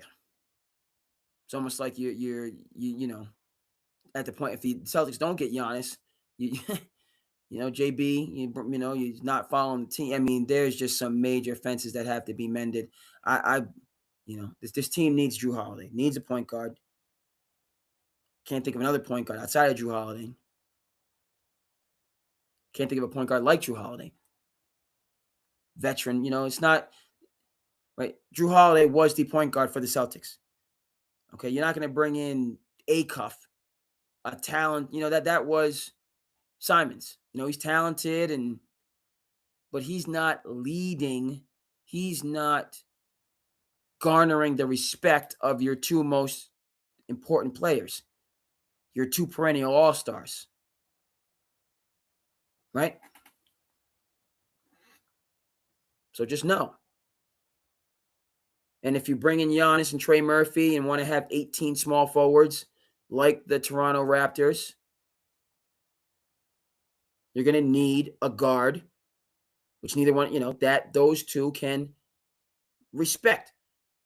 right? You try to put together a team led by Giannis and Jason Tatum and throw in a Rajon Rondo like in 08, wet behind the ear. It's not working.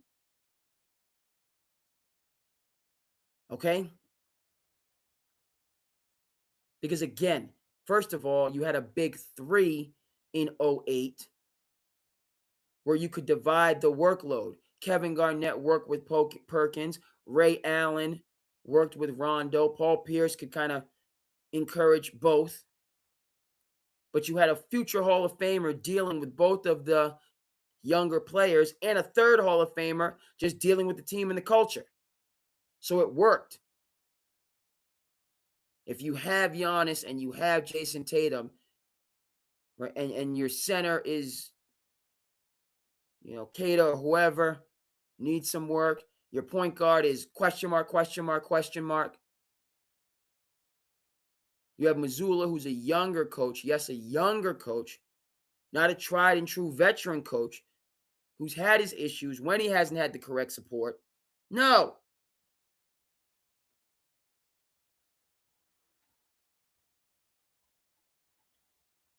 I don't trust either iteration of the Boston Celtics without a point guard.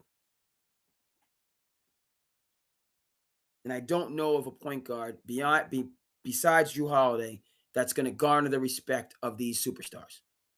So good luck. Good luck. Doesn't work for me on paper, doesn't work for me in practice. We can come back to this right? Because I was out in the Celtics this year. Then they got hot and were the 2 seed. They were all the rage. Yes, game seven would have been different if Tatum had been there. I give you that. Would it have meant everything? I don't know. But would he have helped them? Yes, he most certainly would have. But down the stretch in crunch time, what did you see? The Celtics did, and I know Tatum, but Tatum wasn't going to be locking anybody down coming off of injury. Okay?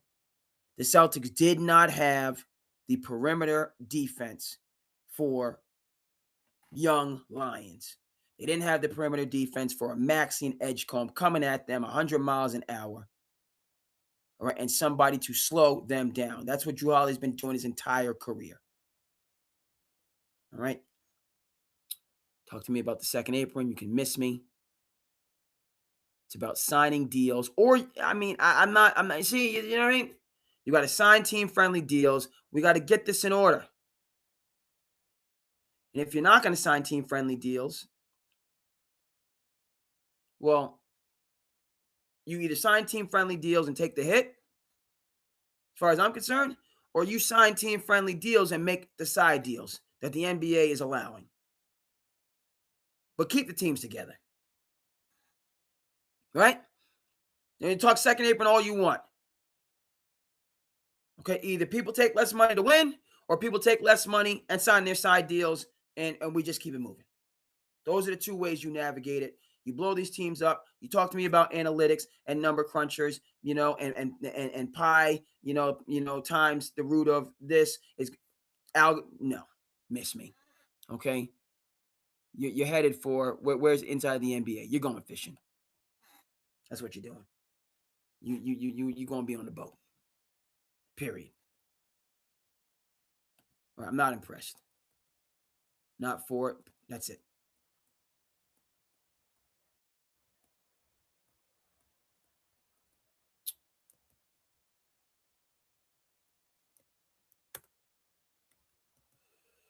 All righty.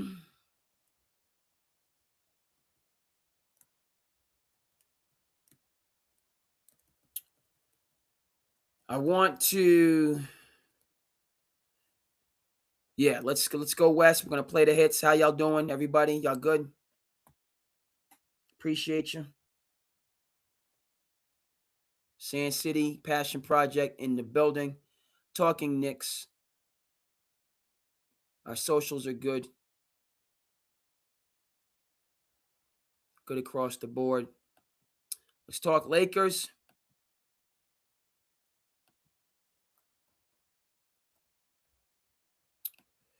And then we'll talk about the preps. Well, not preps, the college kids. Preps is high school. I'm going to get to them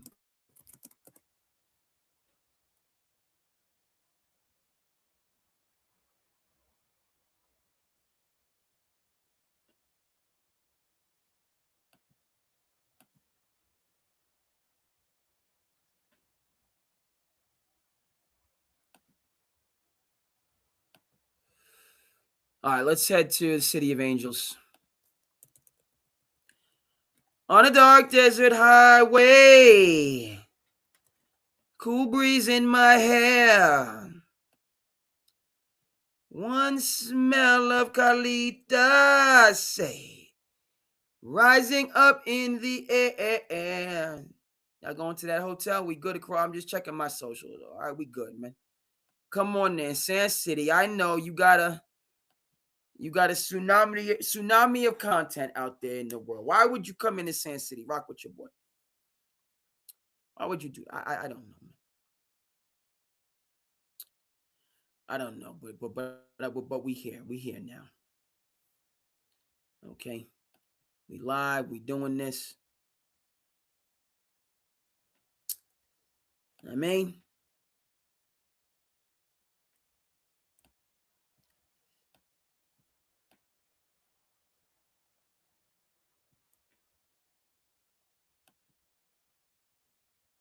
see, I got to get a little bit better in terms of scheduling, because when my show is live, if you just see me, you know what I mean, I got to step my game up.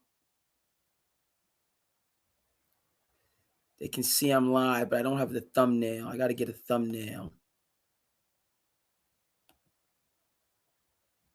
Wow, you know what I mean? Just so. But I'm live. You know what I mean? We in the building. Can I step my production game up?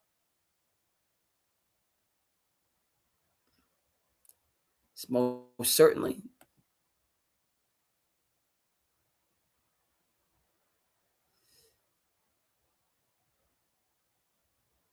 All right. But most important thing is that the show is going on. Can I make improvements? You know it. And that's what I'm gonna do. Okay, so let's talk Lakers. Folks, let me know how you feel. I hope, 1 o'clock. Man.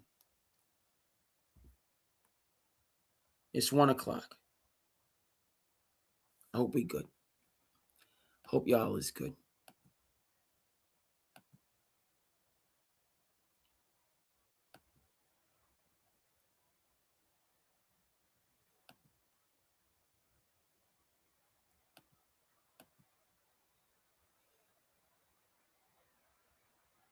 Yeah. All right. You can see me. We good.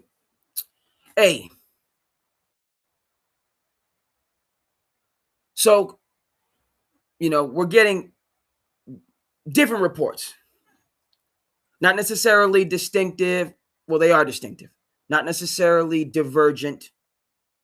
They're distinctive, but all I'm saying is they're not divergent right now. They're not clearly combative, but they are different. Okay? So this begins, surprising, for me at least. LeBron James comes out, says, I'm in talks with the Lakers to return to LA. Okay, he's not talking about Golden State, where I had him going. Not talking about Cleveland, which I thought was a little bit more far-fetched. Not talking about Miami, which I think is even farther fetched. Not talking about the Clippers. Stay right there. Return, play for, Ty Lue. He wants to stay with the Lakers, which beyond all of the different views, okay, Genie's running it one way. LeBron has a different tact. You have new owners that have come in, right? Different divergent people in that room. But for all of them, the best situation, just like, again, like we act like, and I'm using the word like a little bit too much. Folks, the Showtime Lakers, the 90s Bulls, the 80s, the 2000 Lakers, teams are collections of egocentric eccentrics. winning teams, championship teams, are collections, and I'm borrowing this from Requiem for the Big East. Shout out to 30 for 30, Gold. These teams are egocentric eccentrics. It is the exception, not the rule, that you have a team like the New York Knicks, where these guys are friends on and off the court. They have a team first mentality. You can throw Oklahoma City in this mix. Spurs seem to get along, even though there's the nonsense about getting rid of De'Aaron Fox. The Lakers are a different ball of wax. LeBron is over here. Luka's over there. And everybody else is somewhere in the middle. And then in terms of management, Jeannie Buss is running it one way. The new, ownership group is running it another way. Fine. All I'm saying is that is not alien to pro sports and is what takes place more often than not. All that being said, the best situation for the Lakers is for LeBron James to return to the Lakers. He has 1, 2, 3 good years left. Spends over $1 million to keep himself in tip-top shape. He looks around and he knows.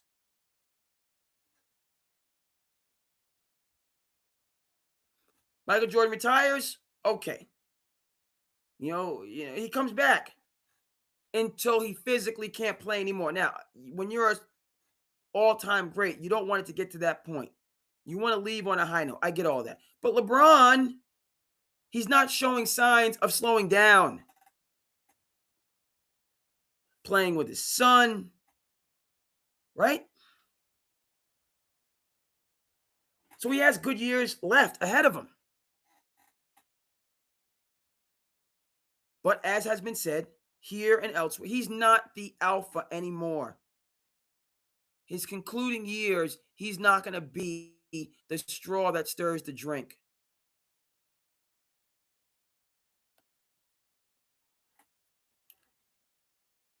On the court and off the court.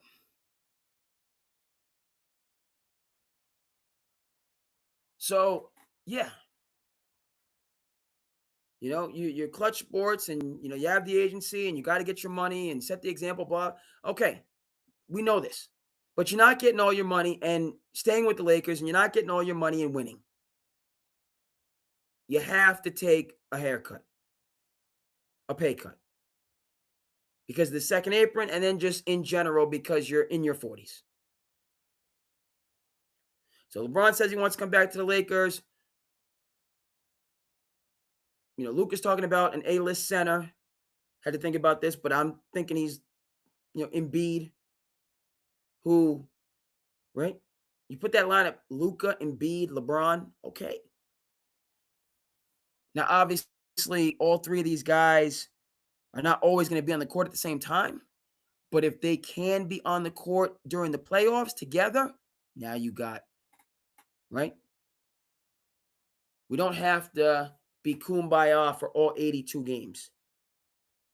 Right? We need to be kumbaya for the last 16 games that we need to win for the second season. That's where the kumbaya comes in. We got to win 16 games in a 2.5 month span.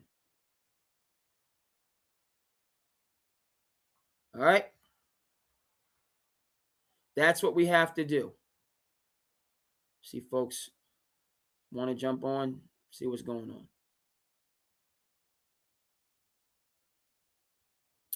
Got to win those 16 for the chip. And if you look at what happened with the 76ers, yes, Embiid was not consistently healthy. But they dispatched of a Boston Celtics team that folks had making a significant run.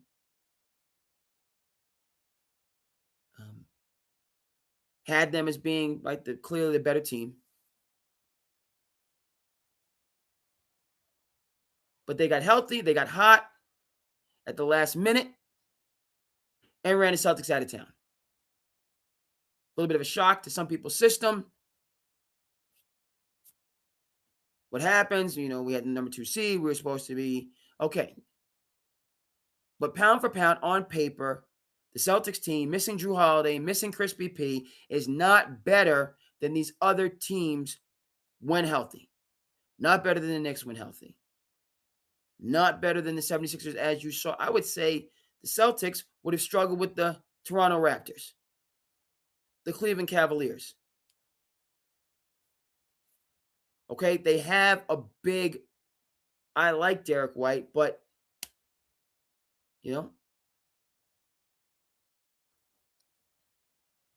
Derek White reminds me of Austin Reeves.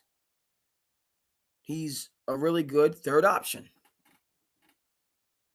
High character, Popovich, all that stuff. But Derek White is not Joel Embiid, Paul George, or Tyrese Maxey. He's not. He's a good player with character, so on and forth. But pound for pound, especially as he gets older, a Derek White is not going to lock horns with a Tyrese Maxey and come out on top. He's not.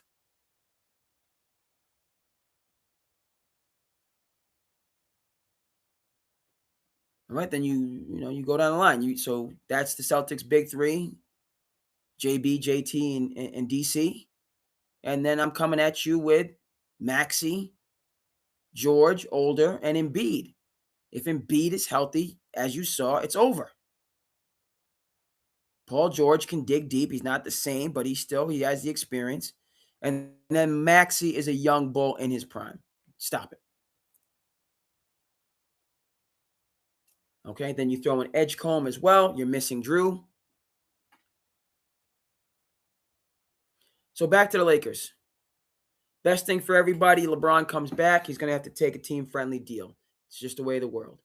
He stays in LA where all of his business interests are. He continues to build his conglomerate. All right. Reaching billionaire status as a current player. Folks don't give him the credit for his financial success. They talk a lot about the work he does in the community, serving underprivileged segments of the community. But he's also, making plenty of dollars. And has plans and visions beyond basketball. Great. LA is the place to do those things, just like it's the place for Magic Johnson to build his business empire. $2.5 billion, somewhere in that ballpark. Right? You could go to Golden State, but then you're going to have to keep coming back and forth. The Clippers, you stay home, but then you lose. The Clippers is nowhere near as strong a brand. If you're talking about your Q rating. Do you want to play for Ty Lue? Have you mended those fences? Who knows? You're going to have to do things Steve Ballmer's way. Think you have a little bit more, even though the relationship is clearly strained between LeBron and Jeannie. But it's somebody you know versus somebody you don't know. LeBron, take a team-friendly deal. Rob Pelinka, go ahead and get Embiid. He's run his course in Philly. Everybody knows it. It's not going anywhere. Embiid, big personality. He would like the LA spotlight. All right, him and LeBron, they have issues, but Luka, Luka is the brightest star, clearly. Luka wants you here. You can do what Luka needs, set the huge screens.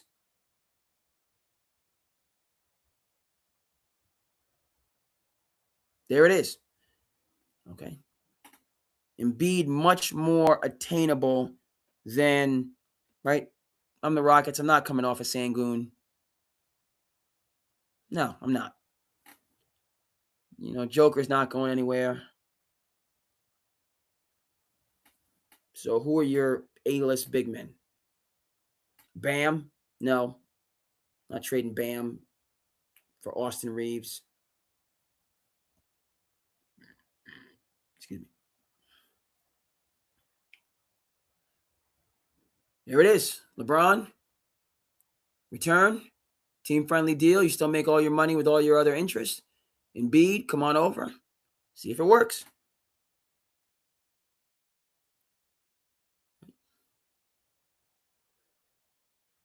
See if it works. All right, folks. SandCity in the building, moving and grooving.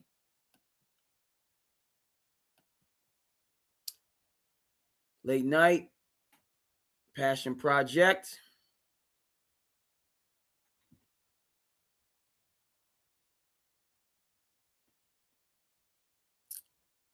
Let's go. Let's go. Okay, let's talk about the preps now. Let's talk preps.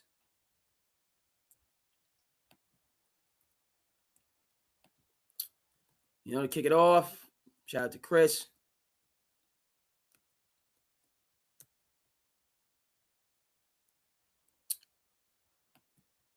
Draft is on the horizon. People are, there's talk, speculation, so on and forth, and you're going to have these things. But this is the enigma here, Mr. Peterson. Enigma. Is he the top overall pick? Is he second, third? Doesn't want to go to Utah and wants to go here, wants to go there. And all right. Some high praise. Bill Self talking about one of, if not the most talented freshman I've ever had. He knows, he's had plenty of success at the college level.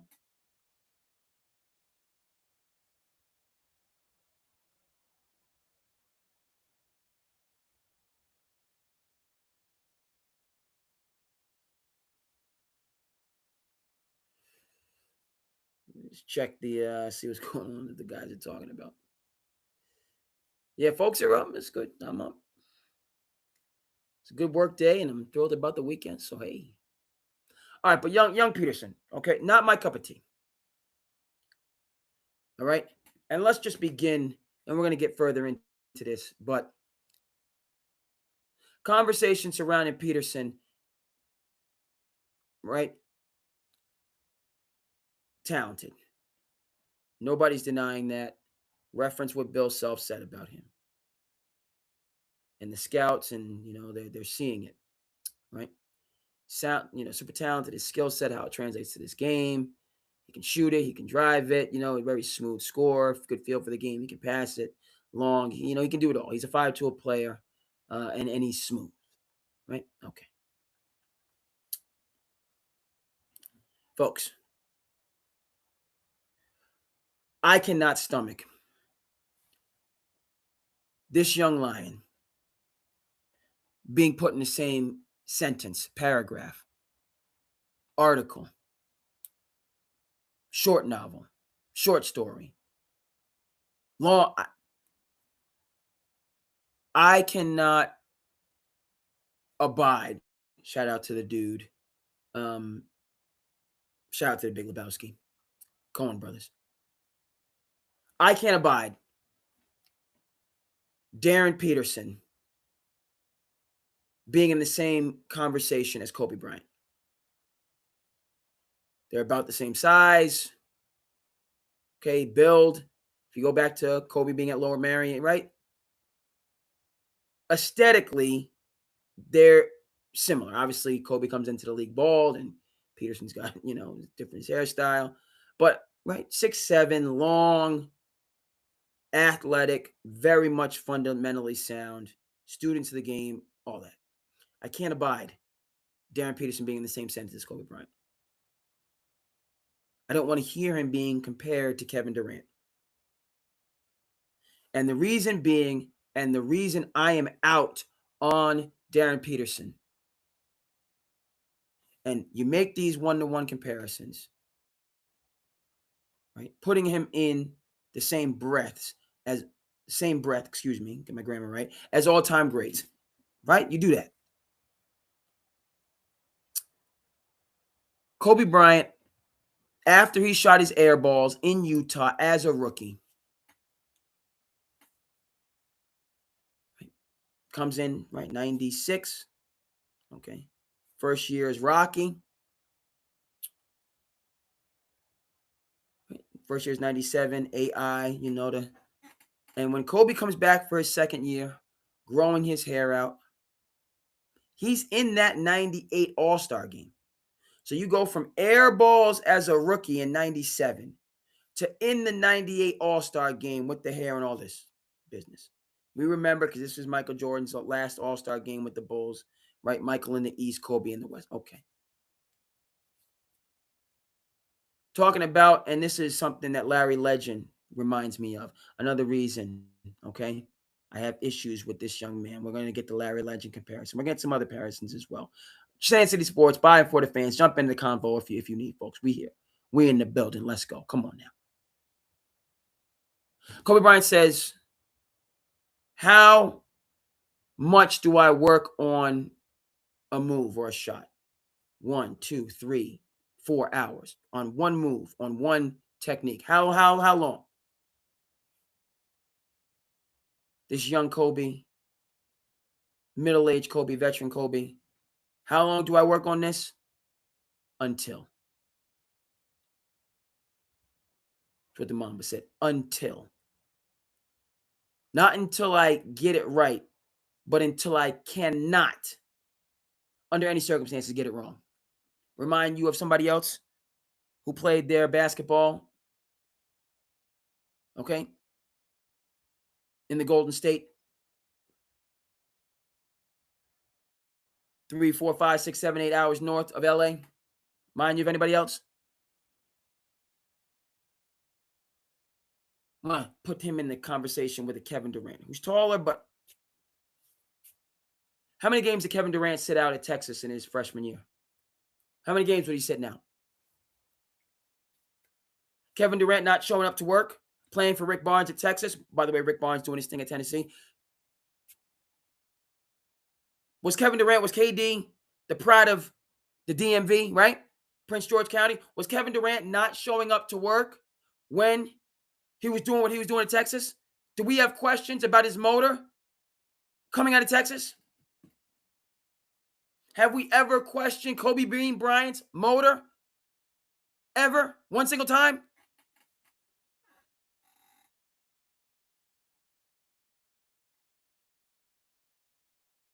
Okay.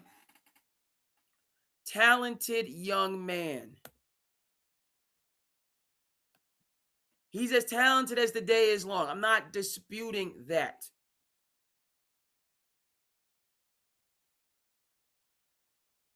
For all his talents, Daryn Peterson is a prima donna.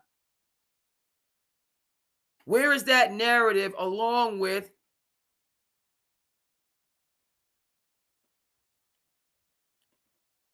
that conversation?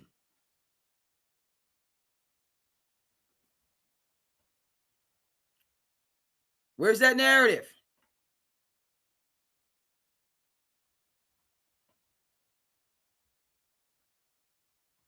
Where is it?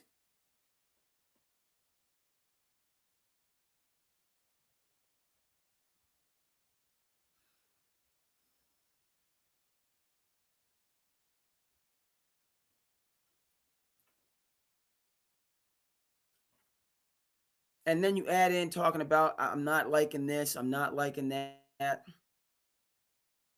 I prefer this, I prefer that. And these things happen, right? Talk about, but these things happen. We're getting the reports now that Stephon Castle has been to the NBA Finals, that his camp steered him away from one team for another. He didn't want to back up. Forget the team. His camp said, no, we want him to go to San Antonio where, it's plug and play. He can step right in. They're building. That's the situation for him, and it's paid out in spades. But we don't hear about that situation, right? We don't hear about John Calipari being 10 toes down on Kobe Bryant and having the Nets do, trying to convince the Nets to do everything in their power to draft this guy. And Kobe's camp saying, well, look, I'm telling you right now, they wanted to get him to LA. But we don't hear about that until Kobe's won 2, 3, 4, 5 championships. Not hearing about Stephon Castle's preferences until he's been to an NBA Finals. Why? This kid hasn't done anything. Not one possession in the association. After sitting out the majority, long stretches of his freshman year.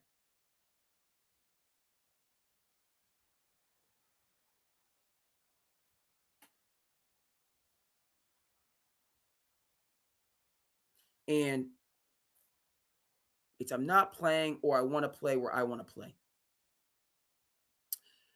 Right? Daryn Peterson is showing me that he is a modern basketball player. He's an AAU, NIL, Instagram, TikTok basketball player. That's who he is. I show well. I evidence potential. I lock in during the live period, by the way, which is coming up for our young hoopers, first 2 weeks in July. You best be ready. You best be ready, because that's when the recruitings and that's when the rankings are established during the live period, when the best are playing against the best, when the coaches are right there in the building, in those hot, humid, right? That's still the foundation. Now it's all the sneaker companies that run it. It used to be 5-star out on the blacktop. Still on the blacktop, Bobby Hurley Sr. Love it. Poconos. Check that camp out. Bobby Hurley Sr. is going to be there, so you're going to get good coaching. Okay, but now it's those sneaker companies and chauffeur this and chauffeur that and Peach Jam this and Under Armour that and Adidas the third. All right, fine. Right, and Peterson navigated that system. He shined in those moments to earn his status. Great. Fine. But along with that, he picked up the habits of an OJ Mayo who had a website in 8th grade. He's picked up the habits of an Amani Bates, right, who was playing on the Peach Jam circuit with Bates fundamentals. Since he's the number one player, they essentially gave him his entire team. Gave him an entire team, which is not unusual.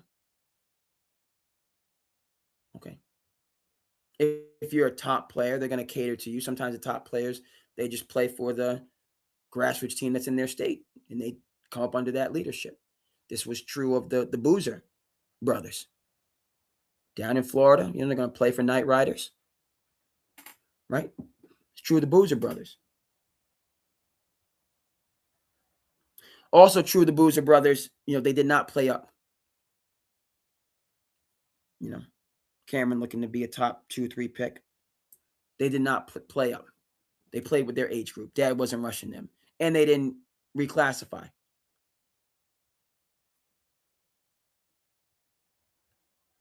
No, you're 14, 15. You're playing against your 14 and 15-year-olds because you're 14 or 15. There's a huge difference, as everybody knows, between a 14-year-old, 15-year-old, and a 17-year-old, 18-year-old. So these boy wonders who can hang at 14 or 15, and what we say to ourselves is, oh, wow, this. But what we forget is a 14 or 15-year-old still has 2 or 3 more years of development, of people telling them no, of Bobby Hurley Sr. kicking Bobby Hurley Jr. out of practice multiple times. The year in which he is the co-MVP of the McDonald's All-American game. With who? Who did he share that award with? I'll say it and say it and say it again. Yes, a one Mr. Shaquille O'Neal. Before he was the co-MVP of the McDonald's All-American game, before taking his talents down to Durham, before that happened, he was getting thrown out of practice in Jersey City and having to find a ride home as a senior, as a McDonald's All-American. Okay, as this elite player. No, go home. You're not doing what we expect you to do here in the White Eagle, old bingo hall where they practice. You're too big for your britches. Get out. Yes, you, Mr. All-American, soon to be NCAA all-time leader in assists. You can go. And it's fascinating to me and maybe others when Bobby Hurley Sr. talks about those experiences now. It's like, yeah, he was a senior. He had, he was confident, and he might have earned one or two of those ejections, but it got to the point that team, considered by many to be the greatest natural high school basketball team of all time, with 3 McDonald's All-Americans, Bobby Hurley, Terry DeHare, Jimmy Walker. I have to go back and double check that. I'm certainly not going to go against what Woj says. And shout out to the Miracle of St. Anthony's. Do yourself a favor and go ahead and read it. Obviously familiar with Bobby Hurley and Terry DeHare. Terry DeHare did his things at Seton Hall. Not as familiar with Jimmy Walker, but go back and check that. Yeah. And Bobby is now, right? Solid coach. I'm upset he's no longer the coach at ASU. I don't care about the down seasons. I want a Hurley as my coach.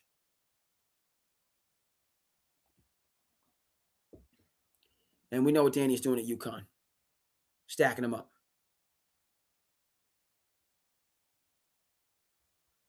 But yeah, both these guys pushed to the limit. You're not special.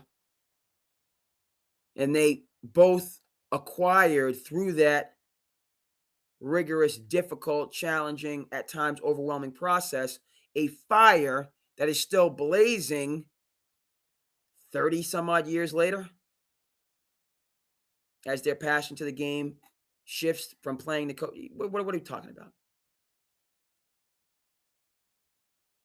And I don't see that fire, not a flicker, none of it with Daryn Peterson. Yes, he's talented, all the rest of this stuff. So the comparisons need to stop because he doesn't have the most important components of these luminaries that you're comparing him to. He doesn't have the drive of the all-time great players. That's why those comparisons are fugazi. And if he did have the drive, like an AJ DeBansa, who is hungry, coming from the city of champions, Brockton, Massachusetts, home of Rocky Marciano, home of Marvelous Marvin Hagler, you know how they get down. Greatest single round in boxing history. You know what time they're on. Big game, small game, mid-sized game, whatever the case may be.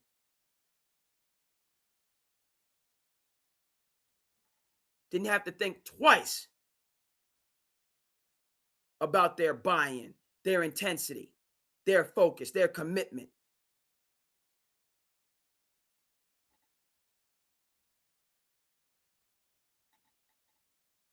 So that's where I'm at on Daryn Peterson. Right? You have these talented players. Okay, for me, I remember 2 talented players, Ben Gordon, Charlie Villanueva. Charlie Villanueva on that UConn team in 2004 wins the Natty.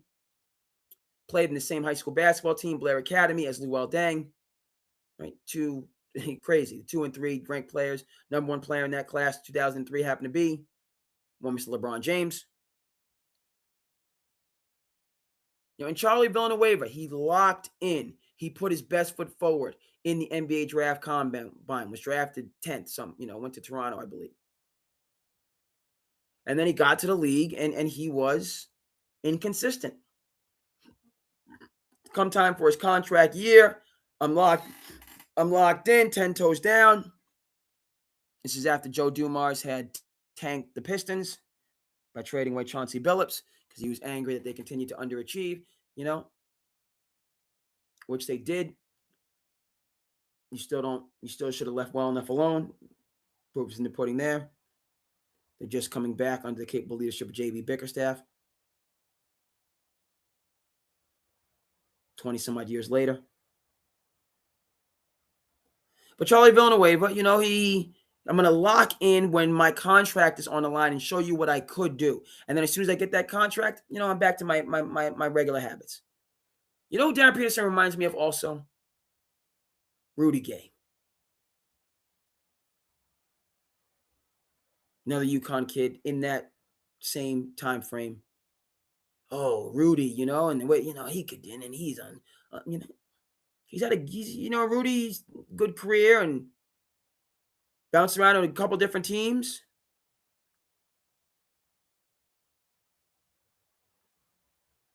Okay, he's never an all-star. He's a good, player, but he was not the way that they talked about him. Another comparison I'd say for Daryn Peterson is Harrison Barnes. Right, much more consistent. Had a good career, won the championships with Golden State, right? Drafted 7th overall.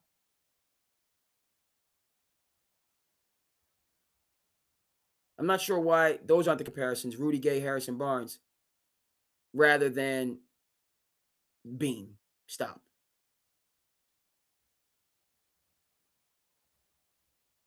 He's a talented player with an inconsistent motor. All right, folks? No. Not buying it.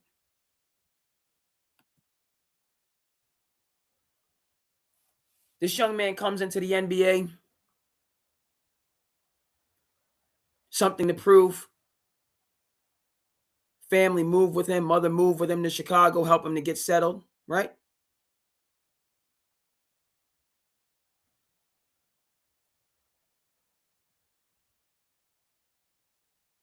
And he comes into the NBA ready to work. You've seen The Last Dance. Bull staff says to themselves, hey, this kid's in training camp for a second or two. Bull staff says, tell you something. I'll tell you one thing. We got the draft right.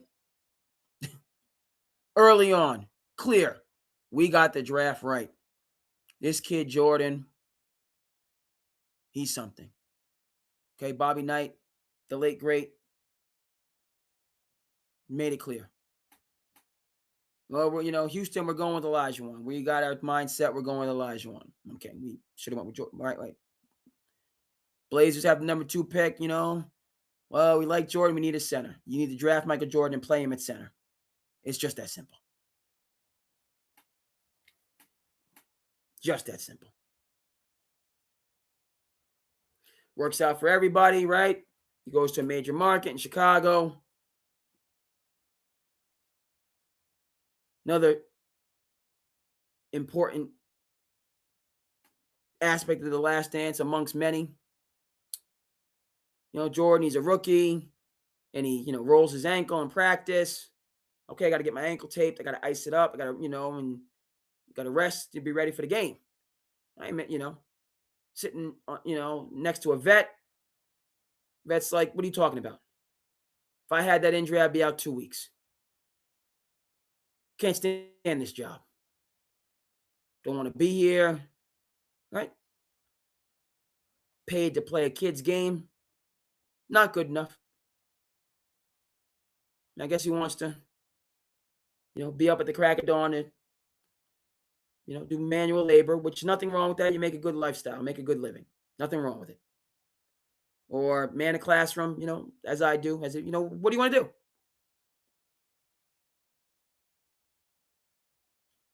But an injury that Michael Jordan didn't even think of not playing. Rolled ankle, I'm going to get some tape, I'm going to ice it, I'm going to be showing up to work to do what I do. Different mindset says, I'll be out for 2 weeks. Do we know anything about that in this modern NBA? With the low management foolishness, does that ring a bell? Anybody out there in television land? How's Michael Jeffrey Jordan approaching that situation? How would Kobe Bean Bryant approach that situation? How would Allen Iverson approach that situation? Kevin Durant. that played 78 games this regular season. Not playoff Kevin Durant, but the 78 games Kevin Durant. Okay? And most importantly, how would Daryn Peterson address that situation? Not early on in his rookie year when he's wanting to make a mark, and no, in game 54. And never mind what the organization has to say with all of their load management foolishness. Never mind it.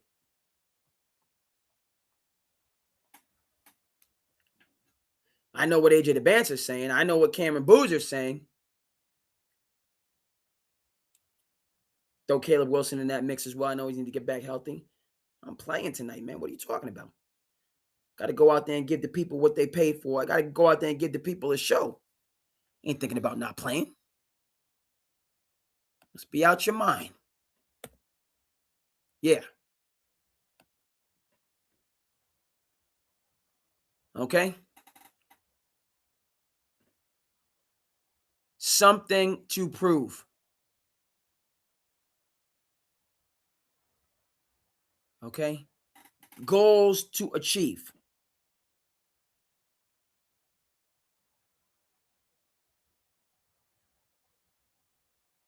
Luminaries to vanquish.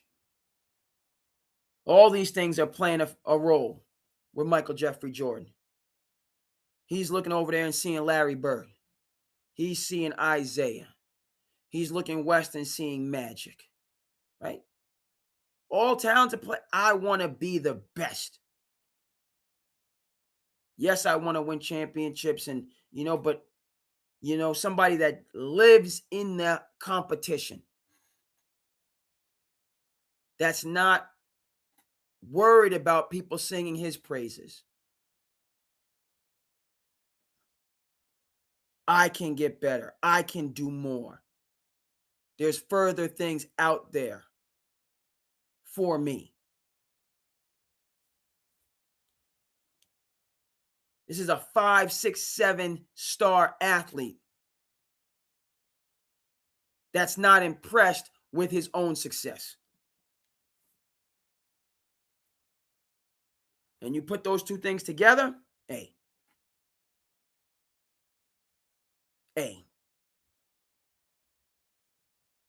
The talent and the tenacity, A. And you can put LeBron James in this category. Continuing to work, continuing to find different things, realizing what the great players do. Okay? I'm only as good as my last bucket. Same as anybody else. Same as anybody else. All the praise, the adulation, the awards, and as soon as I can't do what I normally do, as soon as I lose my level, people are out. They leave and ship fast as they can. It's just the way it goes. Human nature, society, whatever you want to call it. But the great players understand this. I have to keep pushing. Keep going. Keep expanding. Keep evolving. I have to do this. Okay? Or else all that I've built up can come crumbling down. Just like that. Okay? The opposite of the NIL, AAU, participation trophy, pampered, prima donna culture that we have in youth and college sports. As soon as I do anything, the mindset is my status, my ranking, my worth is ingrained ad infinitum. As soon as I do anything,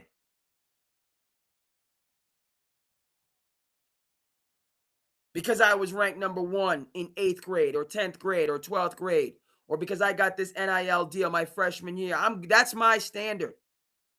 I don't have to do anything more to maintain that standard. I retain it irregardless. Sound familiar? It's not just one player, entire culture. Well, I was ranked after I had a good first 2 weeks in July. I was ranked number 3, and so that's who I am. Never mind, I haven't picked up a basketball in 2 months. Never mind, I spend more time on the Twitch. Or, and there's nothing wrong with doing those things. There is something wrong with not picking up a basketball if you're a basketball. Nothing wrong with having a life outside of your sport. But when you lose your fastball to not admit that you're down in velocity, even though all the statistics say you're down in velocity 3, 4, 5 miles. Well, I threw 100, 2 years ago, so that's who I am. But you're down 5 miles. No. You don't know what you're talking about. I need to speak to my agent. I have to speak to my agent. I'm not tolerating this. Okay? You can't talk to me like that.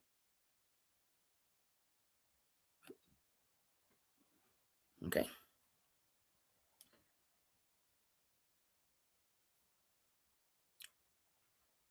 Actually, you can't talk to somebody like that.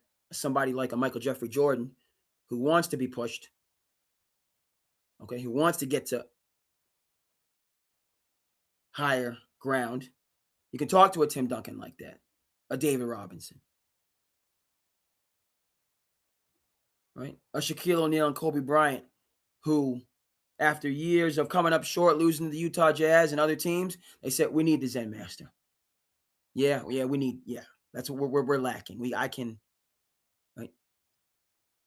And even star players will admit this because if they want to continue to be stars, they take seriously, hey, man, you're the Lakers, early, 90, it affects your Q rating. It affects your street cred when you lose. If you care about those things, you make the adjustments. If you don't, you make excuses. All right? Peterson, not my cup of tea. I'm going to Bansa. I'm going Boozer. I'm going Caleb Wilson. That's what I'm doing.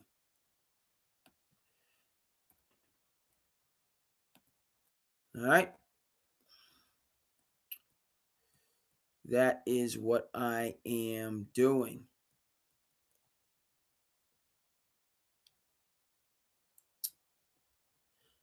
All right, folks. Hope everybody's doing well out there in television land. Hope you're doing well. You know where to find. Come on in. I know it's almost 2 o'clock in the morning. People are getting sleep. People got to be up in the morning. I get you.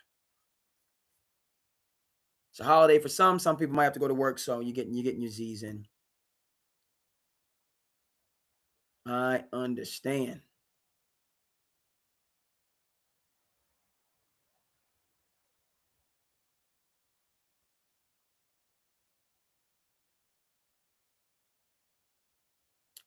I understand. Let's just see the folks are up in the league.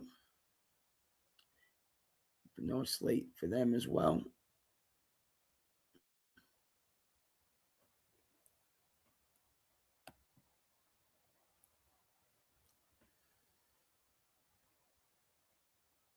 Everybody in the league. We got people in different time zones, so can be up. All right, folks. East Coast, we in the late night realm. The West Coast is still moving and grooving. It's a Thursday night. I appreciate, So I will need to check in with Big Ben. Got a Thursday going into a Friday, so I'm gonna check in with Big Ben. I'm saying to myself, it feels like it's Friday going into Saturday, but it's Thursday going into Friday. So we're gonna do that. A couple more things we got to get to. No two ways about it. We do need to recognize. We're gonna recognize folks.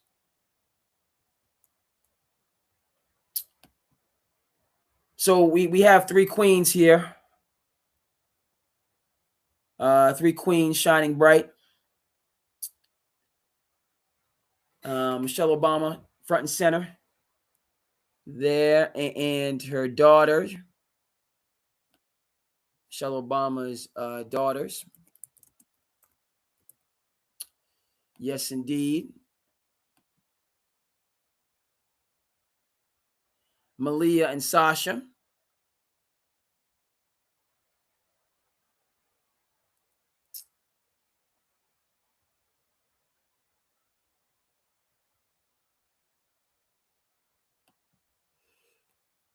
Okay.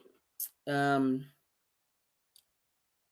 yeah, we just need to recognize, appreciate three queens. Former First Lady Michelle Obama, the Presidential Center, Obama Presidential Center in Chicago, opened today. It's a great event in Chicago. Former presidents in attendance. Bruce Springsteen, right? Outstanding. So this is what can be called Black excellence. Really and truly, what we're looking at is American excellence. And we here on SandCity Sports, on SandCity Sports, and then just in general, folks. Yeah, we're going to acknowledge this. Excellence, dignity, class, promise, hope.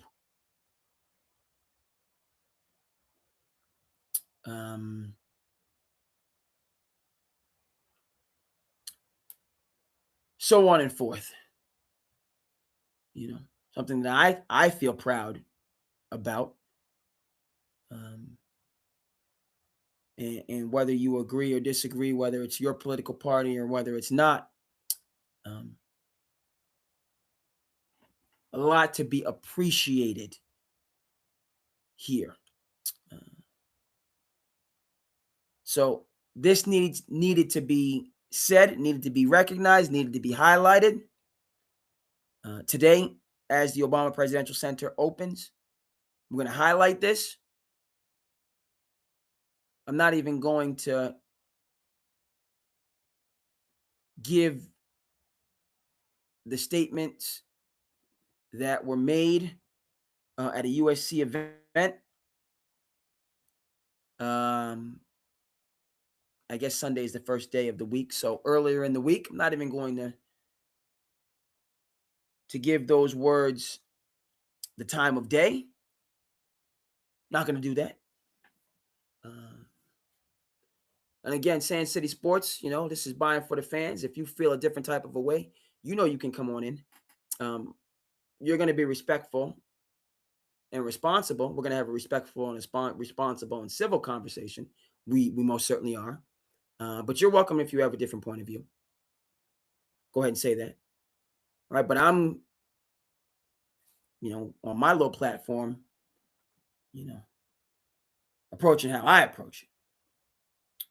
So I don't even need to utter or acknowledge the statements that were made about former First Lady Michelle Obama, who continues to have a very important, impactful, inspiring role in American society. Don't even need to mention it.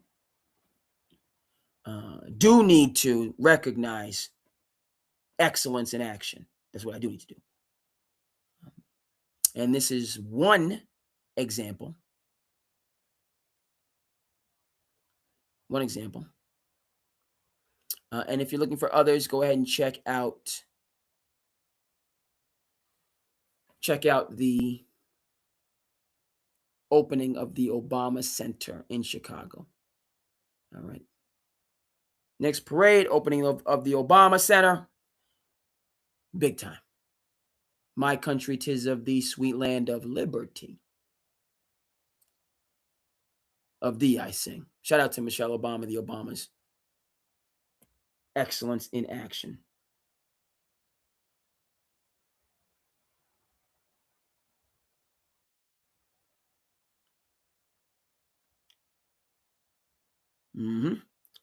See what folks in the league are doing.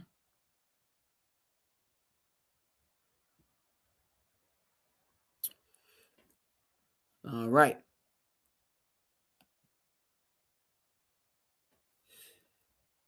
Yeah, we winding down.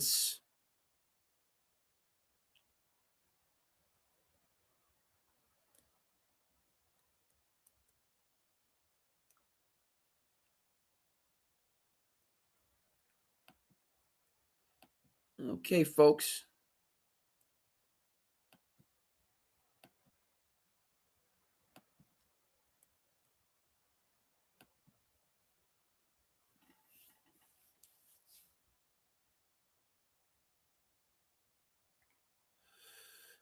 Yes, indeed. The World Cup.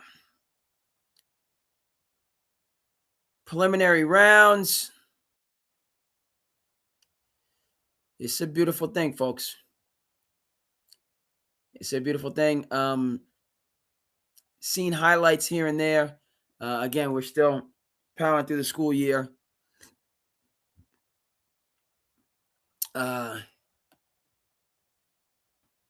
Cape Verde national team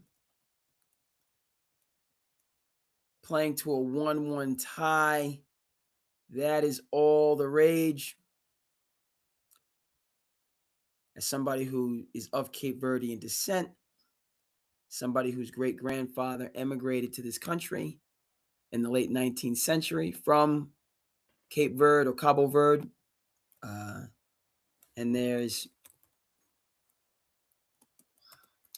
a high Cape Verdean population on the Cape and in New England in particular, right? So that storyline and those reports have been awesome.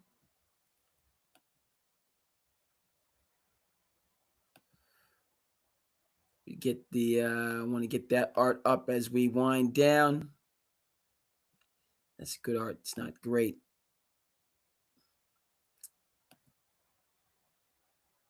President of Cape Verde came to the Commonwealth, visited New Bedford, where I work, visited City of Champions, Brockton, where AJ DeBanza hails from. So, thrilling. Shout out to Cape Verde. First all World Cup match. Spain powerhouse, you know. They still got plenty to do, plenty to prove. Lionel, ageless.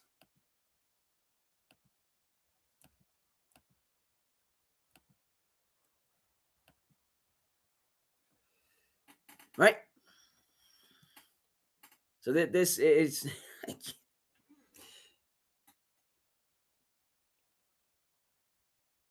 I mean, you have to, as they say, make hay while the sun shines.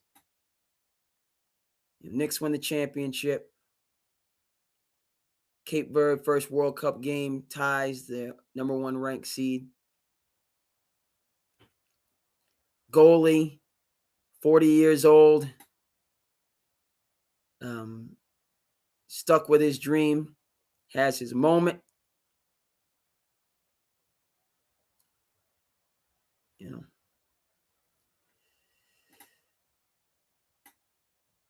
It is right. I think it's just relatable.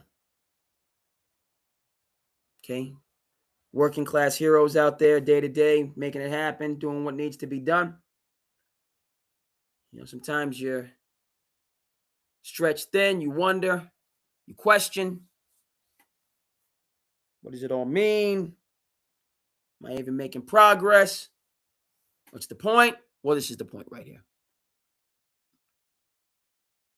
You stay after it. You're consistent,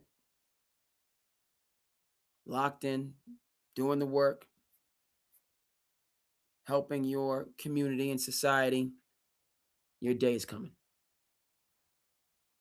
Right. 40 years old. Different jobs. Family couldn't make it. But I'm just thrilled. So many people I know have gone to the games, or, again, I still got a couple more weeks to go, but, watching the games live, spirit, enthusiasm. So it's a beautiful thing. Shout out to the Cape Verde national team. Shout out to the number one ranked Spanish national team. All of the countries that in the World Cup. Love the format with venues across the nation.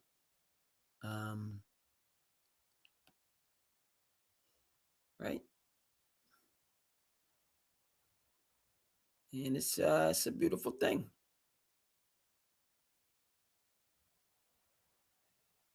All right.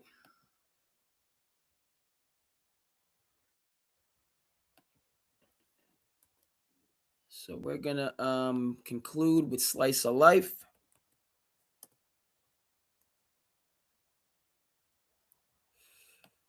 Shout out to the Cape Verde team. World Cup. Cabo Verde.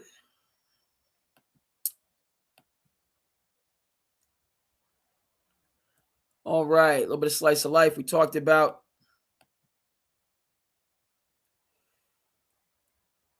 young Tyler Kolek, not NBA champion. Okay. See, right? Massachusetts kid. One of the kids I refereed. Yes, and right? How it started, how it's going. This is a kid that's playing D3 and was good with that and kept working.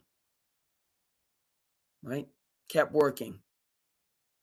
Live period. He's at a tournament in Florida, playing lights out. Coach George Mason says, "Hey, who is this kid? Who is this kid?"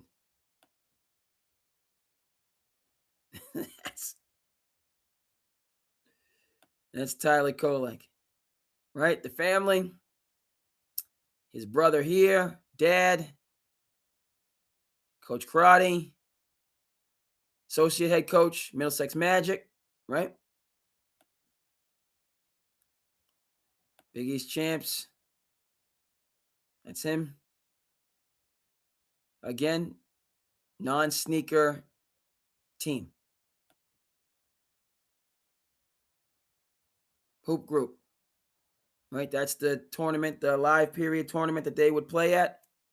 Non-sneaker.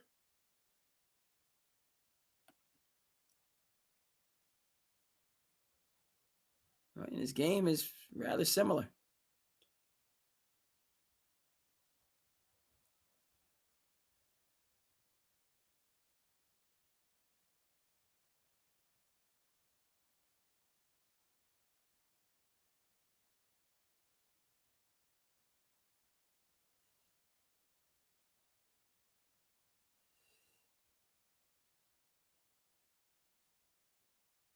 New England Recruiters Report.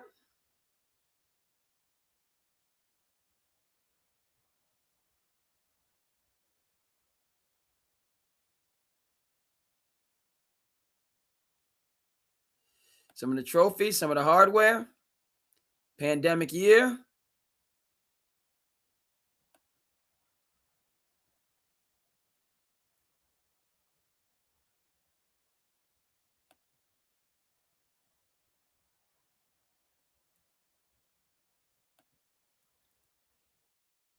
I don't know if this it doesn't have volume on clips. You can see the clips though.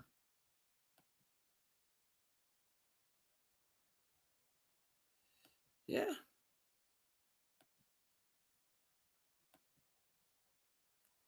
A couple others. Young Tyler. Early in the journey. Again, non-sneaker.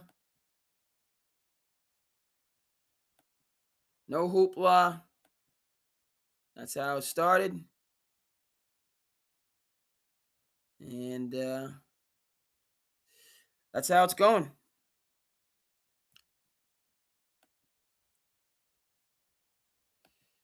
Okay. Been the same player whole way through.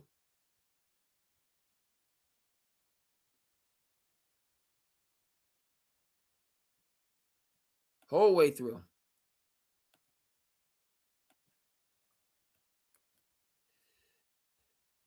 All right, let's go to the celebration. Only in New York.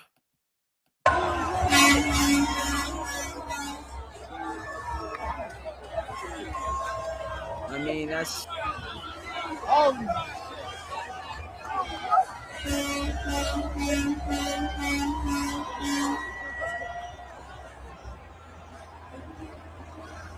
Can't fall, folks.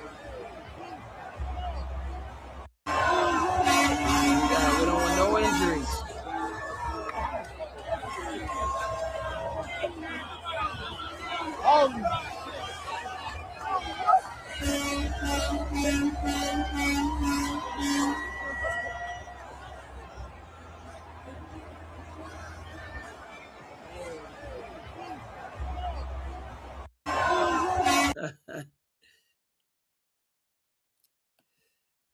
No injuries. Have fun. But line in the streets, and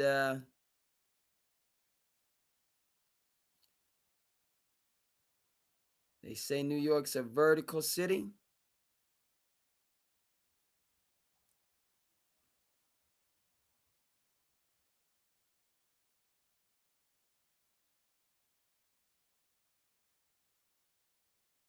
Right? Couple more.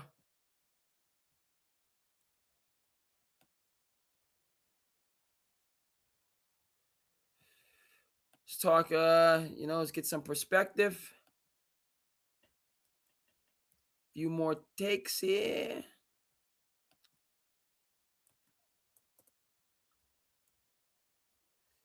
Right, Doc Rivers?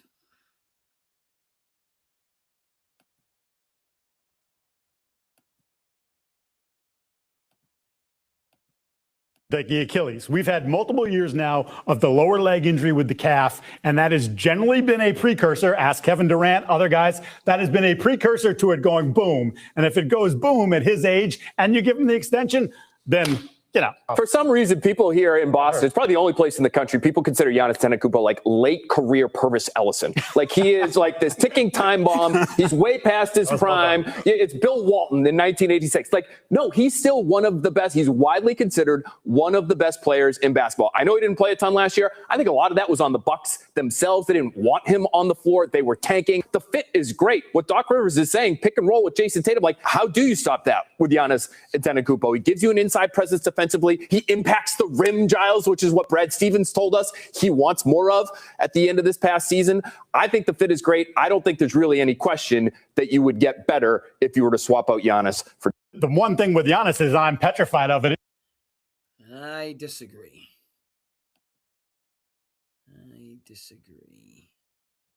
Does this, he does that, he does the third. Okay, as if Jalen Brunson can't do 8 or 9 of those same things.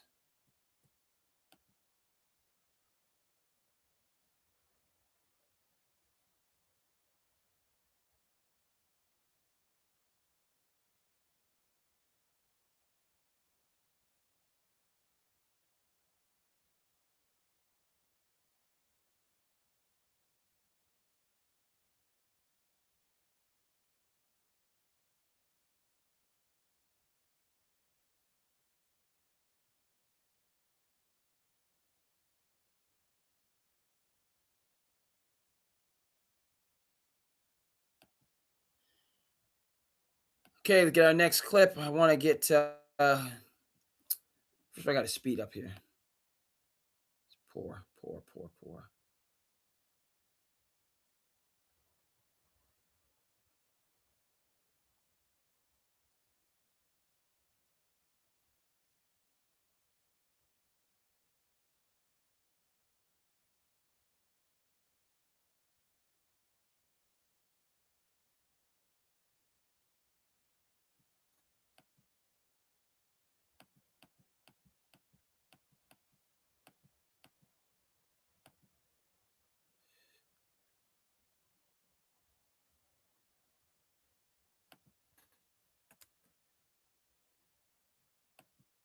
Okay. Speaking of the World Cup, Bozena. To improve my pronunciation.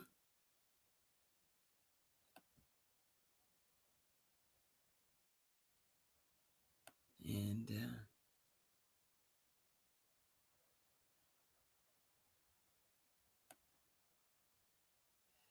his family.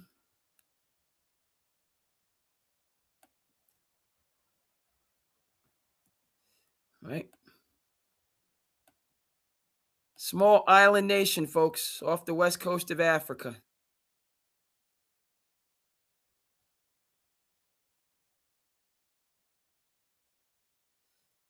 Okay.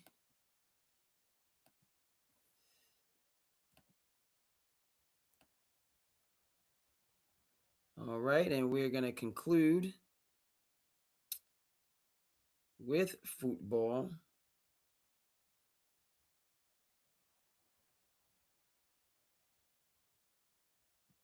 In our slice of life. I'm going to conclude with football.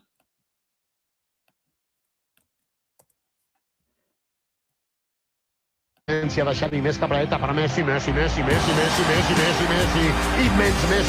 encara Messi,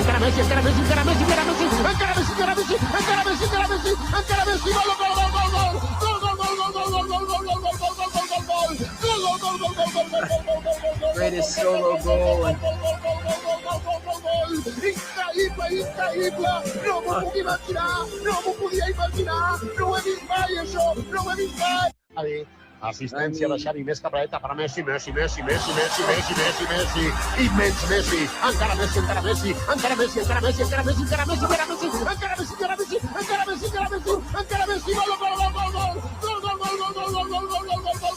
Oh my goodness.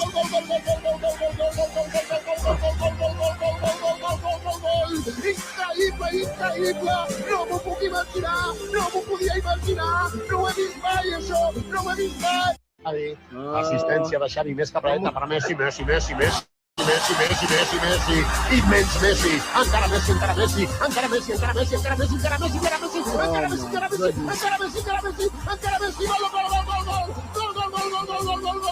Hard to imagine how somebody's moving this ball.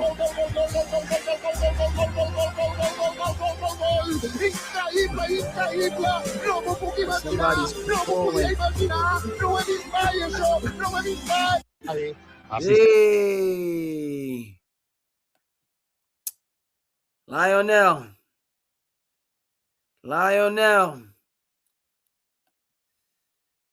Hat trick as we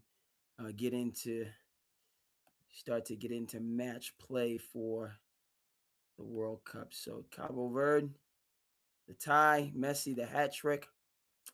It's a beautiful thing, folks. Thank you so much for tuning in. SandCity.